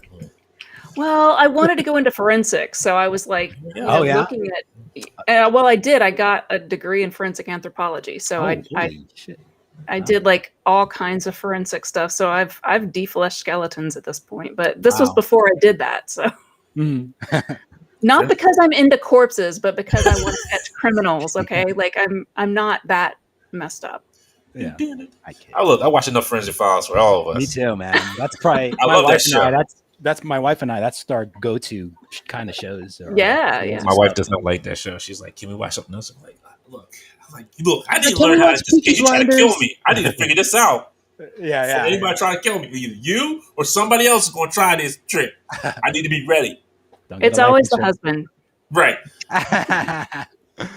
Look, especially if I put you on my insurance policy for $1 million, you best believe I'm trying to figure out. No, you got to keep it a secret. You do that, and then you rent a wood chipper. Like that's what you do. Or you get what is wrong with you? You get a tiger and just do it like Carol Baskin did. Feed No. the tiger. Yum, yum, yum, yum, yum. There you go, baby. Eat them all up, honey. Venture Cindy says, has anyone seen the Greasy Strangler? No. Heard of that. That's always something Heard that before. Denny's. Hey, can I get the Greasy Strangler? Sunny side up. It's like a number 2. Right. Waffle House. Right. Exactly. Oh, So webcams chat is back. Webcams, hot girls and boy. Wow. Does that happen to you guys on the RB feed also? Not that I see, but I mean, the mods may be taking care of that stuff. I don't know. Yeah, where's you in? This is first time. I don't know. Where's you in? No, I took care of it. Okay. No. All right. So let's get into some more happier times for the folks who do not like Forensic Files, who don't like seeing the cases of life, just in case somebody might be. Hey, look, I'm telling you right now, watch some Forensic Files because you might be like, look, you bought too many damn toys this month. When my toy come through that threshold of the house, that's it. All I know is there was this guy that used to hit on me in the office, and I would just start talking about like really messed up like faces of death stuff, and he would go away. And so it like served multiple purposes for me. Yeah, because he was like, that girl's a little weird. Yeah. See me, I'd be like, yeah. So what happened now? Who's Magoozy? Who got hit? So how that happen? How that happen? Oh, how they do it? Clorox? All right. Clean up club with Clorox. Make sure to do it Sexy 2-3 box. washes over. Right. Real quick before we get into some toy news here, the shooter with the super chat says, "What's going on with Dreamland Podcast?" Well, right now we're taking an unofficial break just because I just started a new job, and so I'm a little bit overwhelmed right now. So just taking a little break, but we'll be back soon. For anyone listening, the Dreamland podcast is wonderful. I'm a big fan. It's Melinda and Aaron from Retroblasting.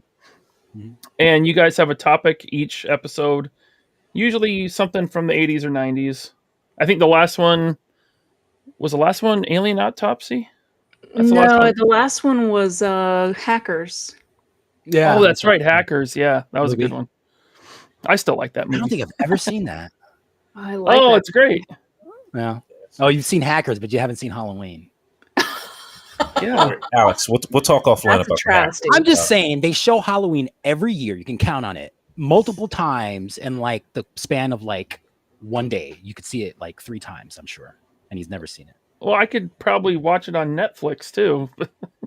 Yeah. Yeah, I mean, I don't know. I don't know. All right, so let's see. Galactus surpassed all his tiers. Surprise, surprise. Surprise, surprise. This thing. It exploded at the end. Yes. No, People were I'm sorry, just want to say this. People were kind of doubting Galactus, Big G Man. But G Man did his best. I didn't doubt him either. I knew he was going to hit it. I knew he was going to get done. I knew he's going. He's like, these people are going to devour these tears like I eat worlds. And what did he do, Ryan? Devoured wallets. He ate wallets. There you go. He ate some wallets. So, Melinda, how many Galactus did you and Michael order? Well, we're going to say we didn't order any, but we secretly did, and then we'll make up an Australian. Oh, yeah. Yes. And And then it's a very elaborate system that we have here at Retroblasting. You guys are very devious. Very He does look devious. like a weird synthwave bucket head, though, doesn't he? I just want to know, can y'all do some toy laundering? Because I need some toy laundering done. Toy laundry. Like money laundering, but toy laundering, like, hey, Yeah. hey, we ordered like 16 Galactuses, but nobody's going to know. It seems like a lot of work, doesn't it? It did. Money laundering is a lot of work, too. I mean, you got to wash the money. You got to make sure you got the right detergent for it. Come on now. Like, that's a lot of work. I kind of like this one better, like with the little hoodie thing. Well, this is Dr. this Doom. is one of the stretch goals. This is just an alt head. This is the Dr. Doom head. This is like when he's like casual wear. He's got like a sweatshirt. Well, this is so put his earbuds in.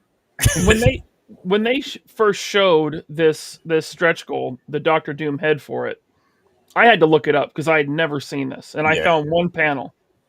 I found one comic panel with it on it, and this looks almost nothing like that panel. Really? Yeah. No, it doesn't. And then I kind of read up on it a little bit. I think Dr. Doom transfers his mind into Galactus or something like that. It's very weird. It was a very odd stretch goal. I didn't see anyone like it.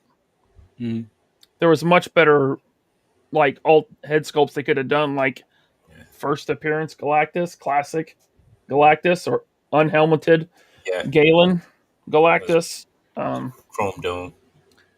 Yeah. But man, it smashed. What the last couple days, it went from 22,000 to 32,347. Yes. So, and that was before I think that was before they were counting overseas. Before that too. So I'm not sure if overseas is counted in there as well. Yeah, it is now. It is now. Okay. Yeah, this reflects like every Galactus they sold. That's ridiculous. They could have did Fire Lord. I'm sorry. I understand, they wanted to do Dr. Doom as a head, but I would have went with Fire Lord. You got jumped on this, right? Oh well, I know Dante got a couple, right? No, so I had to back. I had to back away. I didn't get one. Only got. You didn't get any. I got one. I got one. Oh, you came to your senses. Yeah. You're like, why do I need two? Well, I thought they made it sound like it was going to be armor building properties to it, and I was like, okay, like maybe I need two. And then I seen this, I was like, no, maybe I just only need one. And Ryan, you didn't because you're going to save up your loot for the Rancor or something like that. I ordered at least one. Yeah. Better. You're giving us the minute by minute. You're watching it like it was like the stock market. Well, I just wanted to be. Yeah, I mean, everyone was telling me, oh, it's not going to fund And then when it funded, well, we're not going to get any unlocks. And I was like, no, this is going to fund and we're going to get like everything. I mean, at first I was like, we're definitely getting Nova, maybe Silver Surfer. And then such an odd choice. When it kept going up and they unlocked Morgue, I was like, well, everything's going to be unlocked. I mean, this is because the last 2 days of every crowdfunder is, where they make the majority. Yeah. Well, not the majority, but whatever they get in the first few days is usually what they get on the last day as well for most crowdfunders. Retroblasting says, I don't buy HasLab anything on principle. Yeah, I totally get that. And I wish I wish I had principles. Like I've said it before. I don't like the HasLab model. They could just make this. They don't have to dangle the carrot and say, well, if you don't buy it, we're not going to make it. I don't like that, but I really like. Yeah, that's like a tactic that I've seen being used not just by Hasbro, but even like by Mattel with the whole ring. Yeah, Mattel. Yeah, that's what I'm saying. Like everybody keeps forgetting Mattel used to do this back in the day before all of them. Yeah, Maddie. Whoa. Yes. Maddie Collector. Yeah. How do So Melinda, I'm sorry, Alex, real quick. Just so Melinda knows, because I know you don't collect Marvel Legends and you probably don't keep up with the Marvel Legends news, but this is a 32. But I've seen this guy, yeah. Okay, this is a 32-inch figure. Yeah, I figured he had to be really big based on the price and whatnot. Okay, and then there were some unlocks like Nova and Silver Surfer and Morgue. I don't understand Silver Surfer again. I would just take it. Yeah, I mean, I understand taking it, but the thing is, it's like there's so many other options that could have been put in there for Surfer instead of releasing a third Surfer. That's what throws me off. Like, I understand everything, Morgue, Frankie Nova. I even watched. No, this is how bad I was excited for this. I went back and watched on Disney Plus Silver Surfer cartoon. Now you know that's a hard freaking watch. I liked it. I think Really? it's very Jack Kirby-ish, especially the art style. Yeah, the art's fine. It's the dialogue, the story. Ah. Oh my goodness! To me, it was very like comic book. The dialogue was very to the era of the, Jack Kirby comics. It was too picky. I don't know. I liked it. Too picky. It was like I'm sitting here like I don't need all this inner dialogue. When was this show made? 90s. Yeah. 90s. Okay. It was like right around the time that Marvel went bankrupt. I think they canceled it because they went bankrupt. Yeah, it came on Saturday mornings. It was only what, 12 episodes, I think. I think it was like 9 or something. Maybe you could be right though. 12. Yeah, it was a small handful. It didn't last that long because I can see why as kids watching it, you're like, this is boring.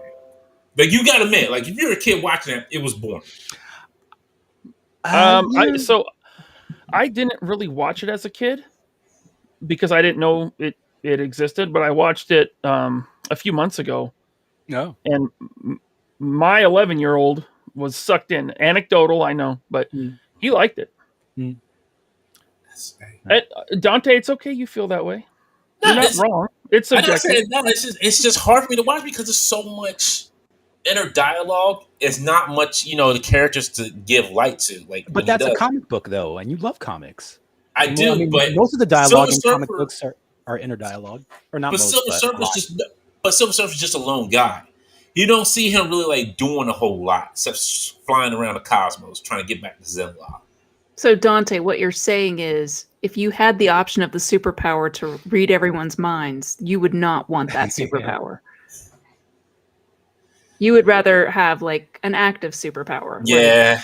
Because I don't need to read your mind. I just need to kind of force you away. Just like, you boring me? Get out of here. Send you to another dimension or something. Yeah. That's all I want. I mean, all I want to do is to send people to other dimensions for their evil deeds. Like the people who make Star Wars movies, the current Star Wars movies. Like, I should be able to do that. Oh man, you really want to get into that conversation? Yes, I do. Almost. Not tonight, though. Yeah. Yeah. So more. I had to look up more too. Like these characters, like some of these characters, I had to go back and look up because that's how familiar I am with Silver Surfer and all his cast of characters. That's quite a G-string he's got. It's like a sumo outfit. I mean, it's sumo, but it also looks like, the 80s workout gear. It's like really French cut. That's what they called it, French cut. That's a type of pro wrestler right there. That's a champ. The champ is here. Melinda, how do you feel about the whole, like these big toy companies crowdfunding? Do you think that it's something that they should be doing, something they should be offering at retail stores? What are your thoughts on it? I think that, obviously they're companies, so they're just going to do whatever they can get away with to make the biggest profit margin. So I don't really have an opinion in terms of it being right or wrong so much. I think it's kind of lame. But if people support that model, then that's sort of the free market thing, right? Like, so Michael's over there complaining. I'm not saying that I think it's great or anything. I feel like, I'm surprised more people aren't mad that they're doing it that way. Like that they would be willing to like pay for it so long in advance. They sit on that money for like such a long time, like a year. Mm-hmm. They're earning interest on it. Because I mean, if you think about how many people they're getting to buy the products at a premium, mm-hmm. and they're sitting on that money, they're earning like some exponential amount of that money. It just in investments and whatever interest. So yeah, they made 13 million on Galactus, almost 13 million just on the sales. But then they're investing that and like sitting on that for like a year. Yep. Only a portion of that actual sales went to like manufacture the product. So I'm just saying, like they're making more than we're seeing that they're making. So Michael is over there yelling. Do you want to come over here and just talk? He woke up. He's like, "Damn it! Let me get over here." We make a prototype to start the Kickstarter of these layup products. All right. And so they've already done most of the development work to see if it will sell. The Cookie Monster, for example, the Unicron, they were already made. So then when you put your money down, they sit on that and grow interest for over a year. It's backwards, because if they actually were doing it the traditional way, they take the financial risk, put them in stores, and then see who buys them. It is a Mickey Mouse rinky-dink scam is what it is. Yeah. And they wouldn't even have to put it at retail, because I've seen the argument, well, retail wouldn't take it because it's too big and Toys R Us is gone. They have a website called Hasbro Pulse. And if this was a Hasbro if this is a Hasbro Pulse exclusive, they would still sell 32,000 of them. But I feel like that's what I don't get is, I mean, I get it because it's just business, right? It's just, if they can get away with doing it, they're making an extra profit on the top of the profit by taking everyone's money in advance and sitting on it and then delivering later. So I don't know. I mean, whatever. I think it would make more sense. Like it would be a lot more straightforward and honest if they would just sell it on their website. They don't have to sell it in a store if it's a huge thing like this, or at the sale barge or something like that. Yeah. I kind of feel like I don't know, and I don't know. I'm just saying this as an opinion. I'm not saying this is factual. Do you think it's kind of more like Kickstarter has kind of gave that mentality to people, like, hey, if you invest in this, this is what you'll get later on. It's going to take a while for you to get, but you'll get this. I think it's their way of mitigating risk. I think it's their way of saying, okay, well, we know for sure that this many people, we're going to make our money back. It's sort of like, it's what movie studios are doing in a way by making remakes and reboots and all this kind of stuff. They're hedging their bets with known entities rather than taking a chance on something that they're not sure about. So if, like with the Cookie Monster thing, they're like, well, this seems like a great idea to our executives, but on some level they have to know that they are executives and they don't really know. So they're just sort of putting it out there and seeing what kind of response they get before they actually put much work into it. So it shows a lack of confidence and a lack of faith in their own creation to a degree, in my opinion. This is about asked, but don't the stretch goals push the numbers up further if they just offer it all up front? I think people would have bought this for $400 without stretch goals. Yeah. Yeah, I mean, if they put $250 down for a ring, they would $400 for a giant figure, 32-inch figure. That Mattel ring did not fund until they threw in a Randy Savage extra stuff. Yeah. So I think people were like, no, the value's not there, and then they throw in Randy Savage and some table and chairs and stuff, and then all of a sudden it blew up. Yeah, and then they wave their finger at us. So like, if you don't buy this, there's not going to be, this other thing that you really, really want later on down the line. Yeah. Vendor 78 says, I'm sure you all watch the Hasbro Pulse events and have noticed how out of touch they are. Sometimes we're all suckers. Some of them are out of touch. Like the Power Rangers team, they're not really out of touch. They keep with what they know what they're talking about. They actually, I should say, they know what the collectors want. Yes. Yeah. The only one I say that's probably out of touch is the Star Wars Black Series team the Star Wars team in general, Star Wars in general. and then what's the other one? And GI Joe. Yeah. I can't say that for the Legends team because the Legends team, I don't think so. they really try to reach out with fans and they try to to communicate with fans a lot. And so comparatively, though, guys, they put out a lot more product than the other licenses. Yeah, look how many fan first they've done. Way more. Besides Star Wars. Star Wars hasn't done. If you look at it, Star Wars has only done what, maybe like 5, maybe this year, probably less than that. I want to say waves. Well, like their live streams, I should say. Oh yeah. I don't know. I don't keep track. Yeah, the Star Wars team. Yes. If any team is out of touch with what collectors want, it's the Star Wars team at Hasbro. Yeah. It's. I don't know what's going on over there, and like you actually how do you actually drop your next HasLab in a full live stream that you ain't plan on dropping it? Like, you mean like this guy? Now I don't know enough about Transformers to even know who or what this is. This is Victory Saber was one of the Japanese. It's a G1. It was one of the Japanese series that took place after it ended here in the States. Okay.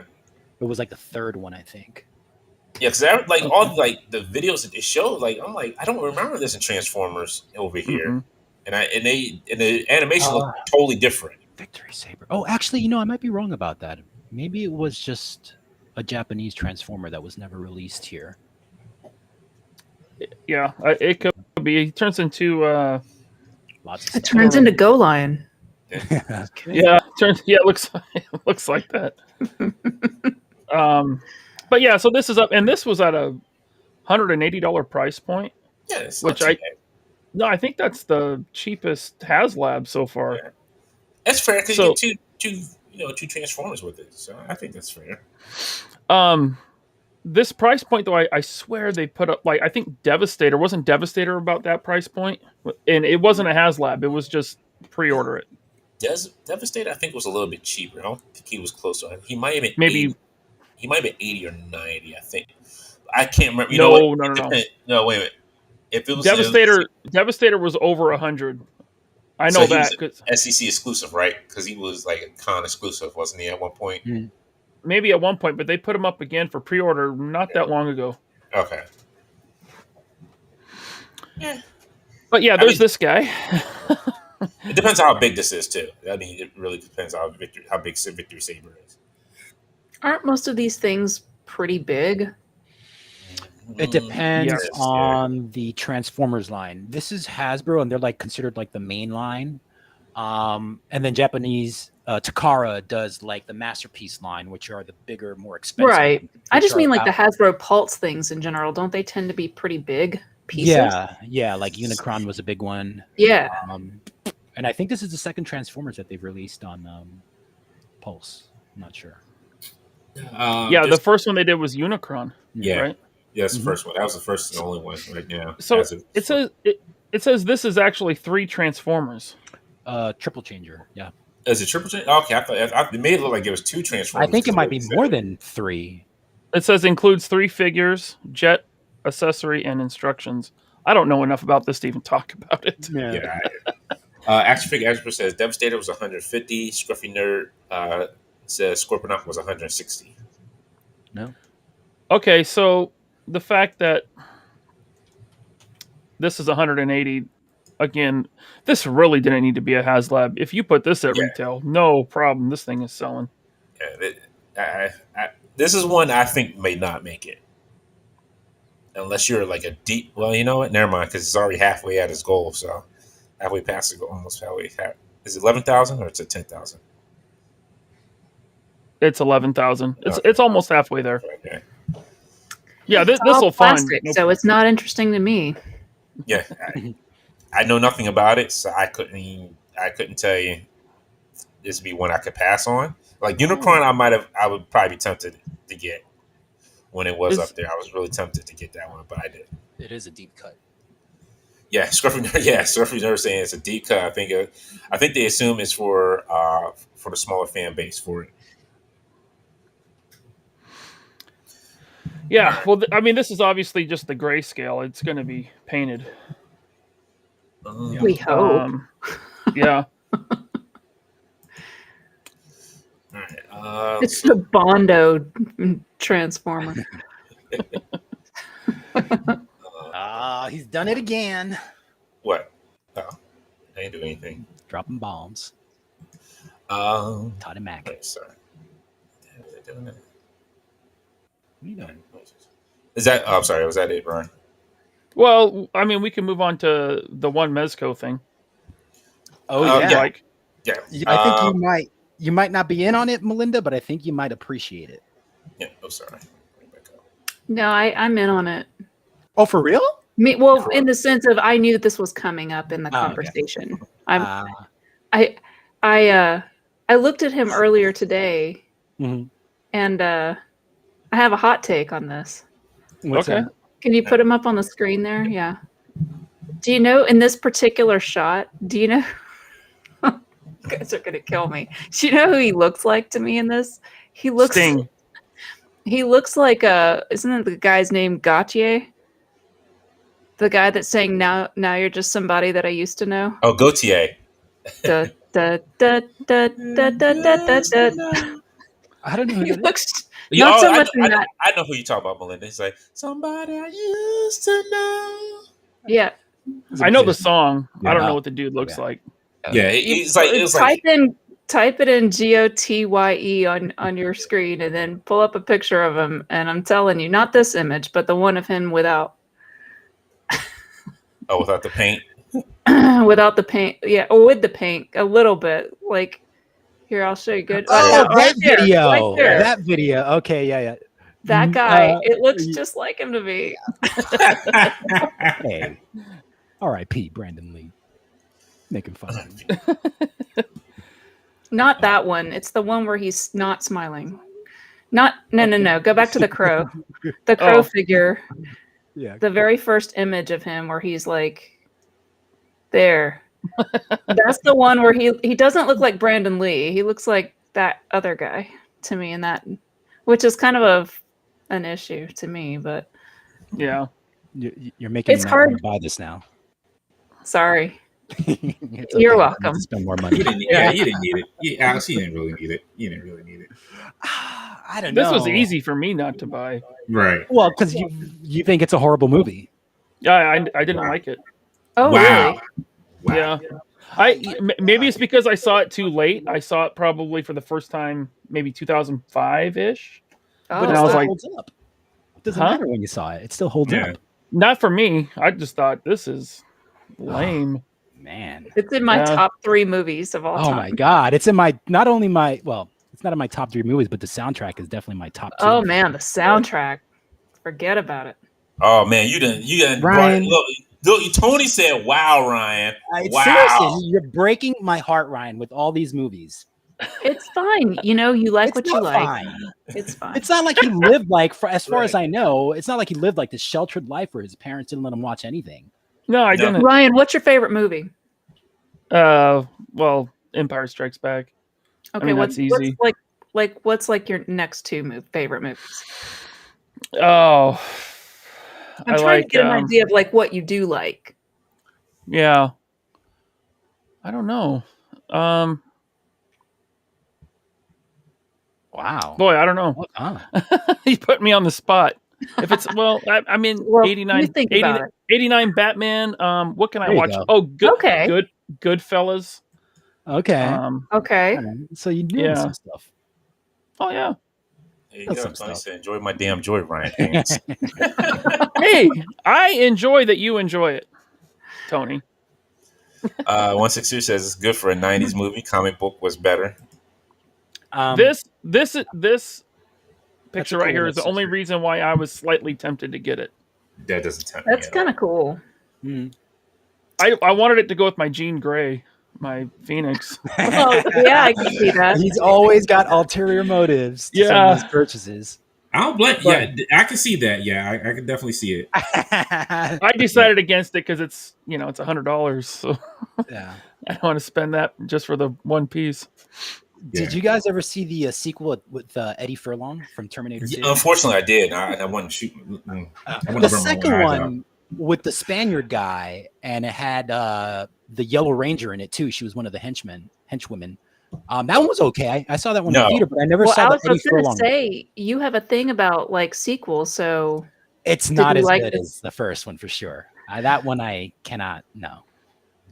I saw the. Go ahead. Go ahead. No, you go ahead.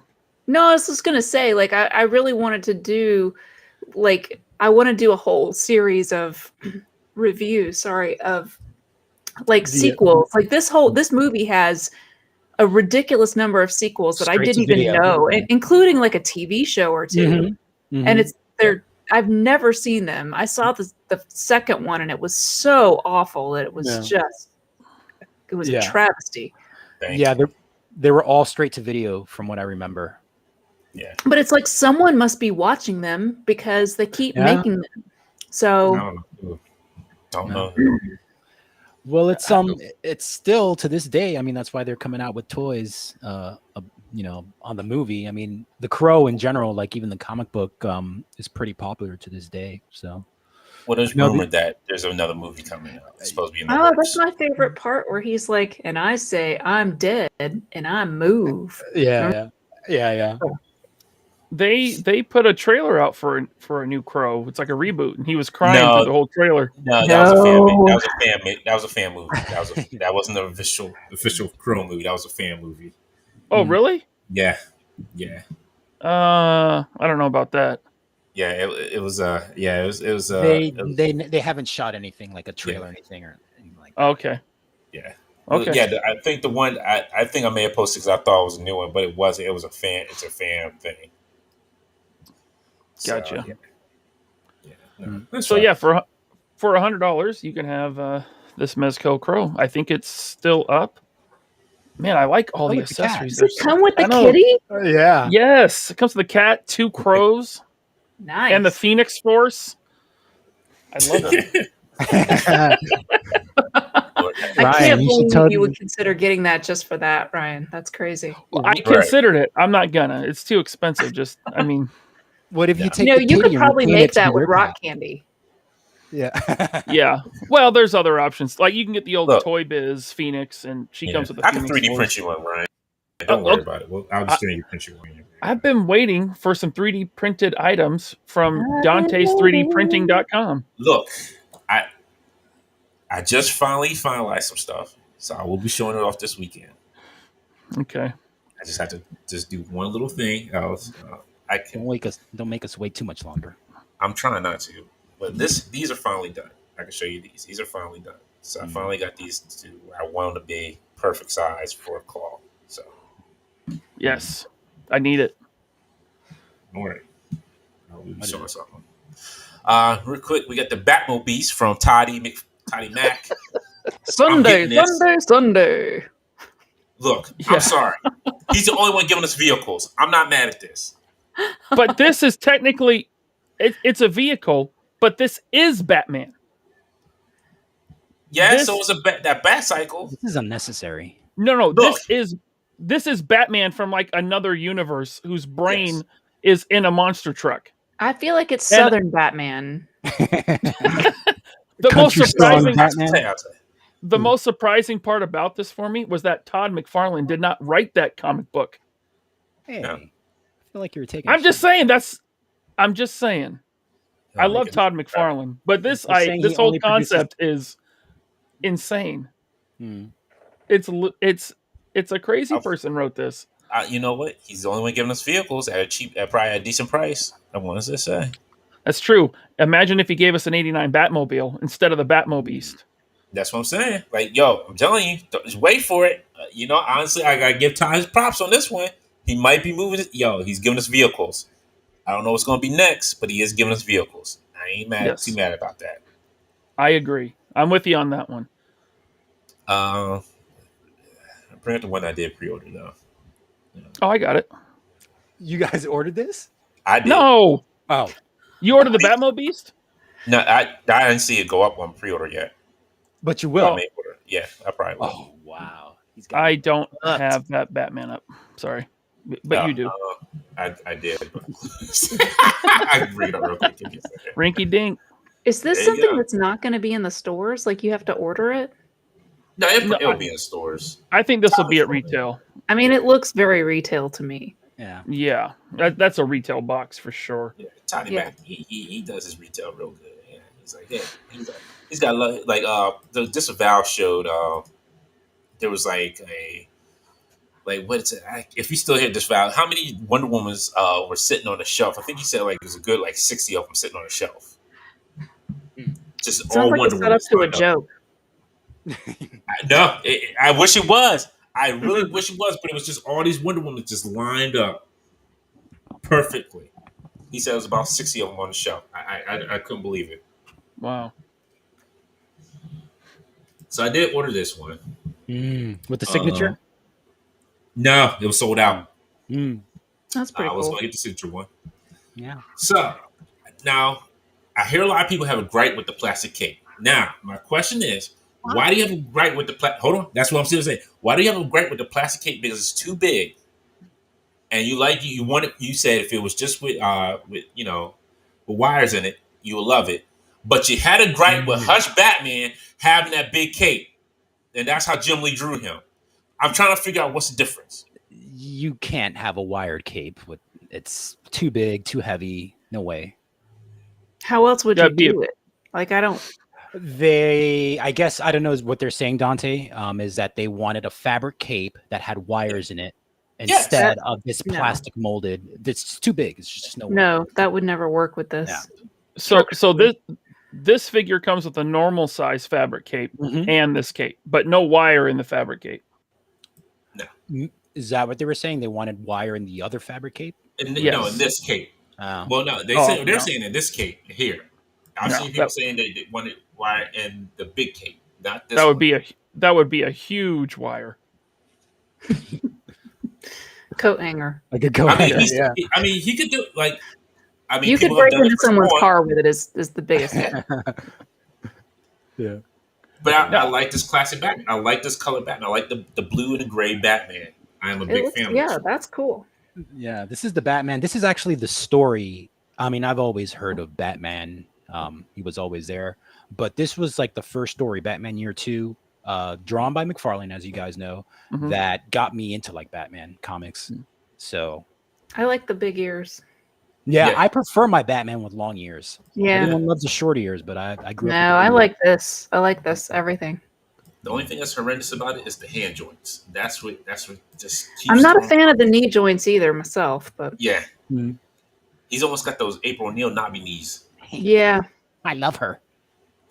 Angel. You love that April O'Neil with her bad knees. Accept everyone's imperfections. Even her neck and knees. Even her neck and knees. Oh man. I actually considered getting this because I actually think it looks really cool. The plastic cape, I would get it. Just you put it on the shelf. I would not be posing this thing around. Obviously, Yeah. In my opinion, this is McFarlane's best Batman yet. Ooh. Yes, thank you. I Like, totally agree with that. Speak to the people. Yeah, all his other Batmans, the proportions have been weird. Mm-hmm. They've looked really wonky. This one is much less wonky, in my opinion. Like as far as proportions There and it is. and the joints. And I love that plastic cape. And I'm diehard soft goods guy, but that just looks awesome. But I did pass on it because I have like 11 Mezco Batman, and I just don't. That's it? And like a handful of Mafex Batman, and I don't need any more. So I didn't. That's how we are with Voltron. It has to be a really good Voltron to warrant buying at this point. Yeah. Yeah. Are you guys gonna get the new one? Yeah, we're getting the new one. Yeah, it's pretty cool. Nice. Yeah, it's pretty cool. I think we've already ordered it. So No. Can I come over and play with it? yes, please do. He's gonna breathe all over your toys like hot breath. He's gonna have like Cheetos. He's gonna have those Cheetos hands. He's like, Cheeto let me hands. test this. We unbox and we actually enjoy the toys that we have. We don't just like put them on a shelf and go, look at that box. I have a cooler box than everybody else. Yeah. Yeah. That's what I like to say too. I'm like, look at my Sentinel boxes. I got cool Sentinel boxes than everybody else. My And kids got this stuff. This is a bit of an aside, but I do have a few McFarlane DC figures, and I've kept the trading cards they come with. He does trading cards right. Those things are printed on the thickest cardstock like ever. Like they are really good quality trading cards. Yes, sir. He knows what he's doing. Look, he does. I didn't say he didn't know. I didn't say you said anything. I'm just saying. The problem is like things like this. Like the problem is like the joints. Like you shouldn't be able to see the hand joints at this point. Like, come on now. Like really. Like I should not. Let me bring it up here. Like I should not be able to see these joints here in the hand. This gotta go. This has gotta go. This I don't know what's going on here. No, yeah, that's bad. I'm not a fan of that either. I was going to say that earlier. Is the cape thing? Is it a little spawny? I mean, it's a little spawny to me. Oh yeah. The problem is he is the creator of Spawn. I know. The problem with this cape is this. It's connected to this plastic piece. Here. Oh yeah. That's a problem. That's very Adam West Batman. Yeah. It doesn't look good on it. I can understand that. I won't even have that on him. I'm just going to have him like this. Big flowy cape. That's it. Yeah. No, I mean, he is, he's always done his capes very spawny. Yeah. Yeah. That Dante, go back to the picture where you can see his torso. Yeah. He needs to bring that torso joint up underneath the pecs, not right in the middle of his abs. Yeah. That's one thing I hate about, like, his first Superman figure was pretty good except for that. Like, that just looks horrible with that joint right there, mid-ab. Yeah. That's the reason why I don't buy having the figures that he makes, because I'm like, no, these don't look great. Like, the only reason why he's getting me with this one is because I'm a sucker for this Batman. Like, I love that, like I said, that blue and gray Batman, that old school kind of Neil Adams Batman. Neil Adams, yep. Super Friends. It wasn't more Super Friends-y. Well, I'm saying the color palette is. Yeah, it is. I mean, it is. It was Neil Adams and then Alex Toth who did the. I believe he did all of the character designs for the Super Friends, based it off of the Neil Adams run. Yeah, but his like the one he gave like in the cartoon was like had the black part like right in like where the top part is. Where the eyes. Yeah, exactly. No, you're absolutely right, Dante. Yeah. Yep, he did have that black thing in front of his cowl. Those cankles don't work for me either. Yeah. But see, if I had the big flowy cape on, like you don't. Yeah, you don't even see it. True. Yeah. Grace says the version with the candy shell you might as well not have a figure have the cape and the head connected to the cemetery. You cannot see anything else. No. That's fine. Like I said, you know what? Even I can accept this as a statue as what it is. Yeah. Because this looks good. This is fine. I'm fine with this. Yeah. All right, ladies and gentlemen. I want to thank Melinda for joining us. Thank you. Oh, thank you for having me. It was very much fun. Next time, since you like being asked personally, I'll make sure I ask you personally next time. Join us again. How else would I be asked is the question. I don't know. I don't want to. I like to ask directly. Carrier pigeon. There you go. I got one. I got plenty of them. I got those Mike Tyson pigeons up on the roof too. What makes it a Mike Tyson pigeon? You never seen the Mike Tyson? Yeah, I know. They bite your ear off? Yeah. No. Birds don't have birds. There's a cartoon on. No, they bite your ear off. Oh, I got you. Now there's a cartoon on Adult Swim where Mike Tyson is like he takes care. That's how he gets his mysteries. I saw I saw the documentary. Yeah. He ties like notes to their ankles and stuff like that. He's like, oh my goodness, what's this? They got methods. Oh man, we gotta go here and solve this mystery, gang. He's got a little Mike Tyson mystery. The Scooby Doo. Yes, episode on Adult Swim. Yes, it's hilarious. But thank you, Melinda. Please tell me find people out here where they can find you at, please. Well, I don't like anyone to find. No, I'm just kidding. So I am always on our Retroblasting live streams that we have every other Saturday, except for this Saturday because we've had none of our crew can come over, and so we're taking a little break. But normally we do every other weekend, every other Saturday. So that's retroblasting.com, or I guess youtube.com/retroblasting, and then of course Dreamland. Whenever we come back from our brief hiatus, you can find me there, which is on our YouTube channel as well as on retroblasting.com/Dreamland. So that's where you can find me. Nice. Thank you.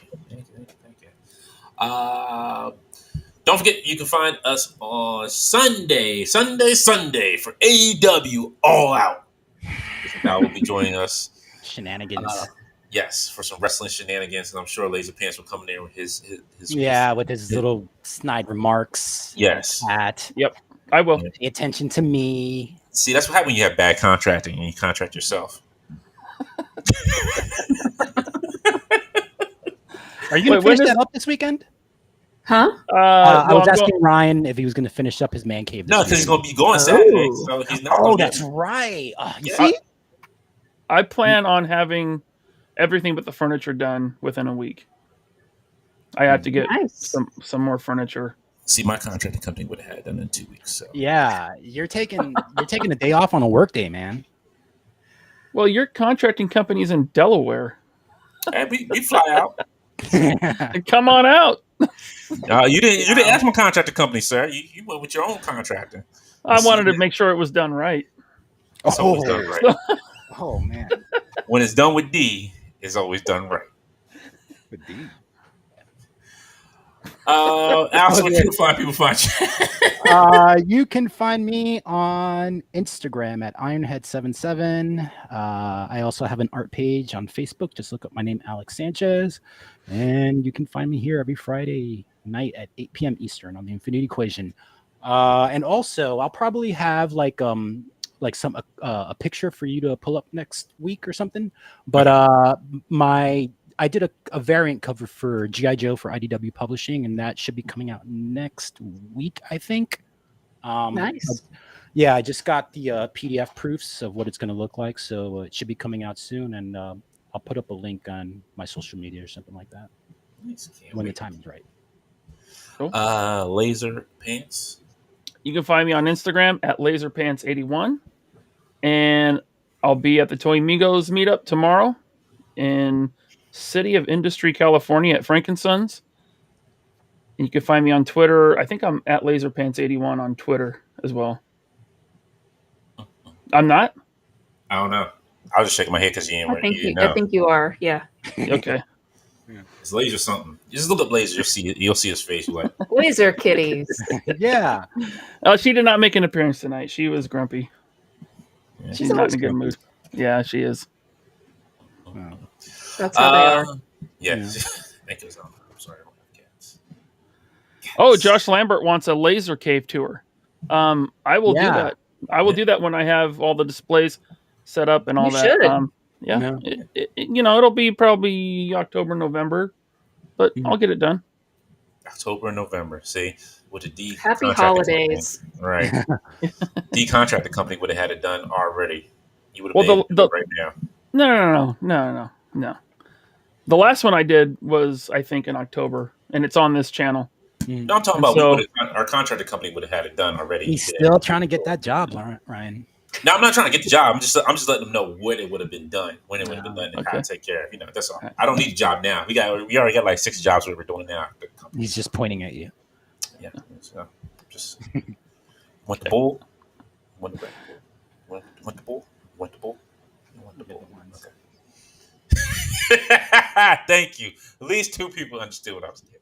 I got it. Melinda shook his like, no. He doesn't. It's I'm Breakfast just thinking Club. about Ferris Bueller. Like that's, or is it Breakfast Club? It's Breakfast Club. Yeah, it's the principal. Mess He's with like, the bull. you mess with the bull, Mess you with get the bull. horns. The horns. Oh, you've seen that movie, Ryan? Yeah. I love that. I love that movie, Melinda.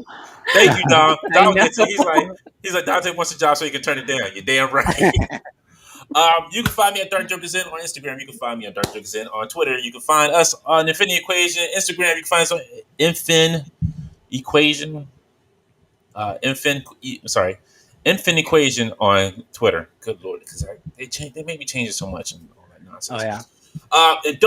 And I keep forgetting to mention this every freaking week. We do have a new t-shirt up on the t-shirt website, on TeePublic. So it's a classic DC design. So go check it out. Go grab some stuff with it on there, and appreciate it if you did. So for Laser Pants, for Alex, Melinda, we'll see you next week. We'll be back But as I said again, if you're a wrestling fan, we'll see you on Sunday for some AEW All Out with Disavowed. Until then, y'all stay safe. Have a good Labor ECW. Day weekend. ECW. Well, y'all stay safe and have a good Labor Day weekend. And great shopping, honey.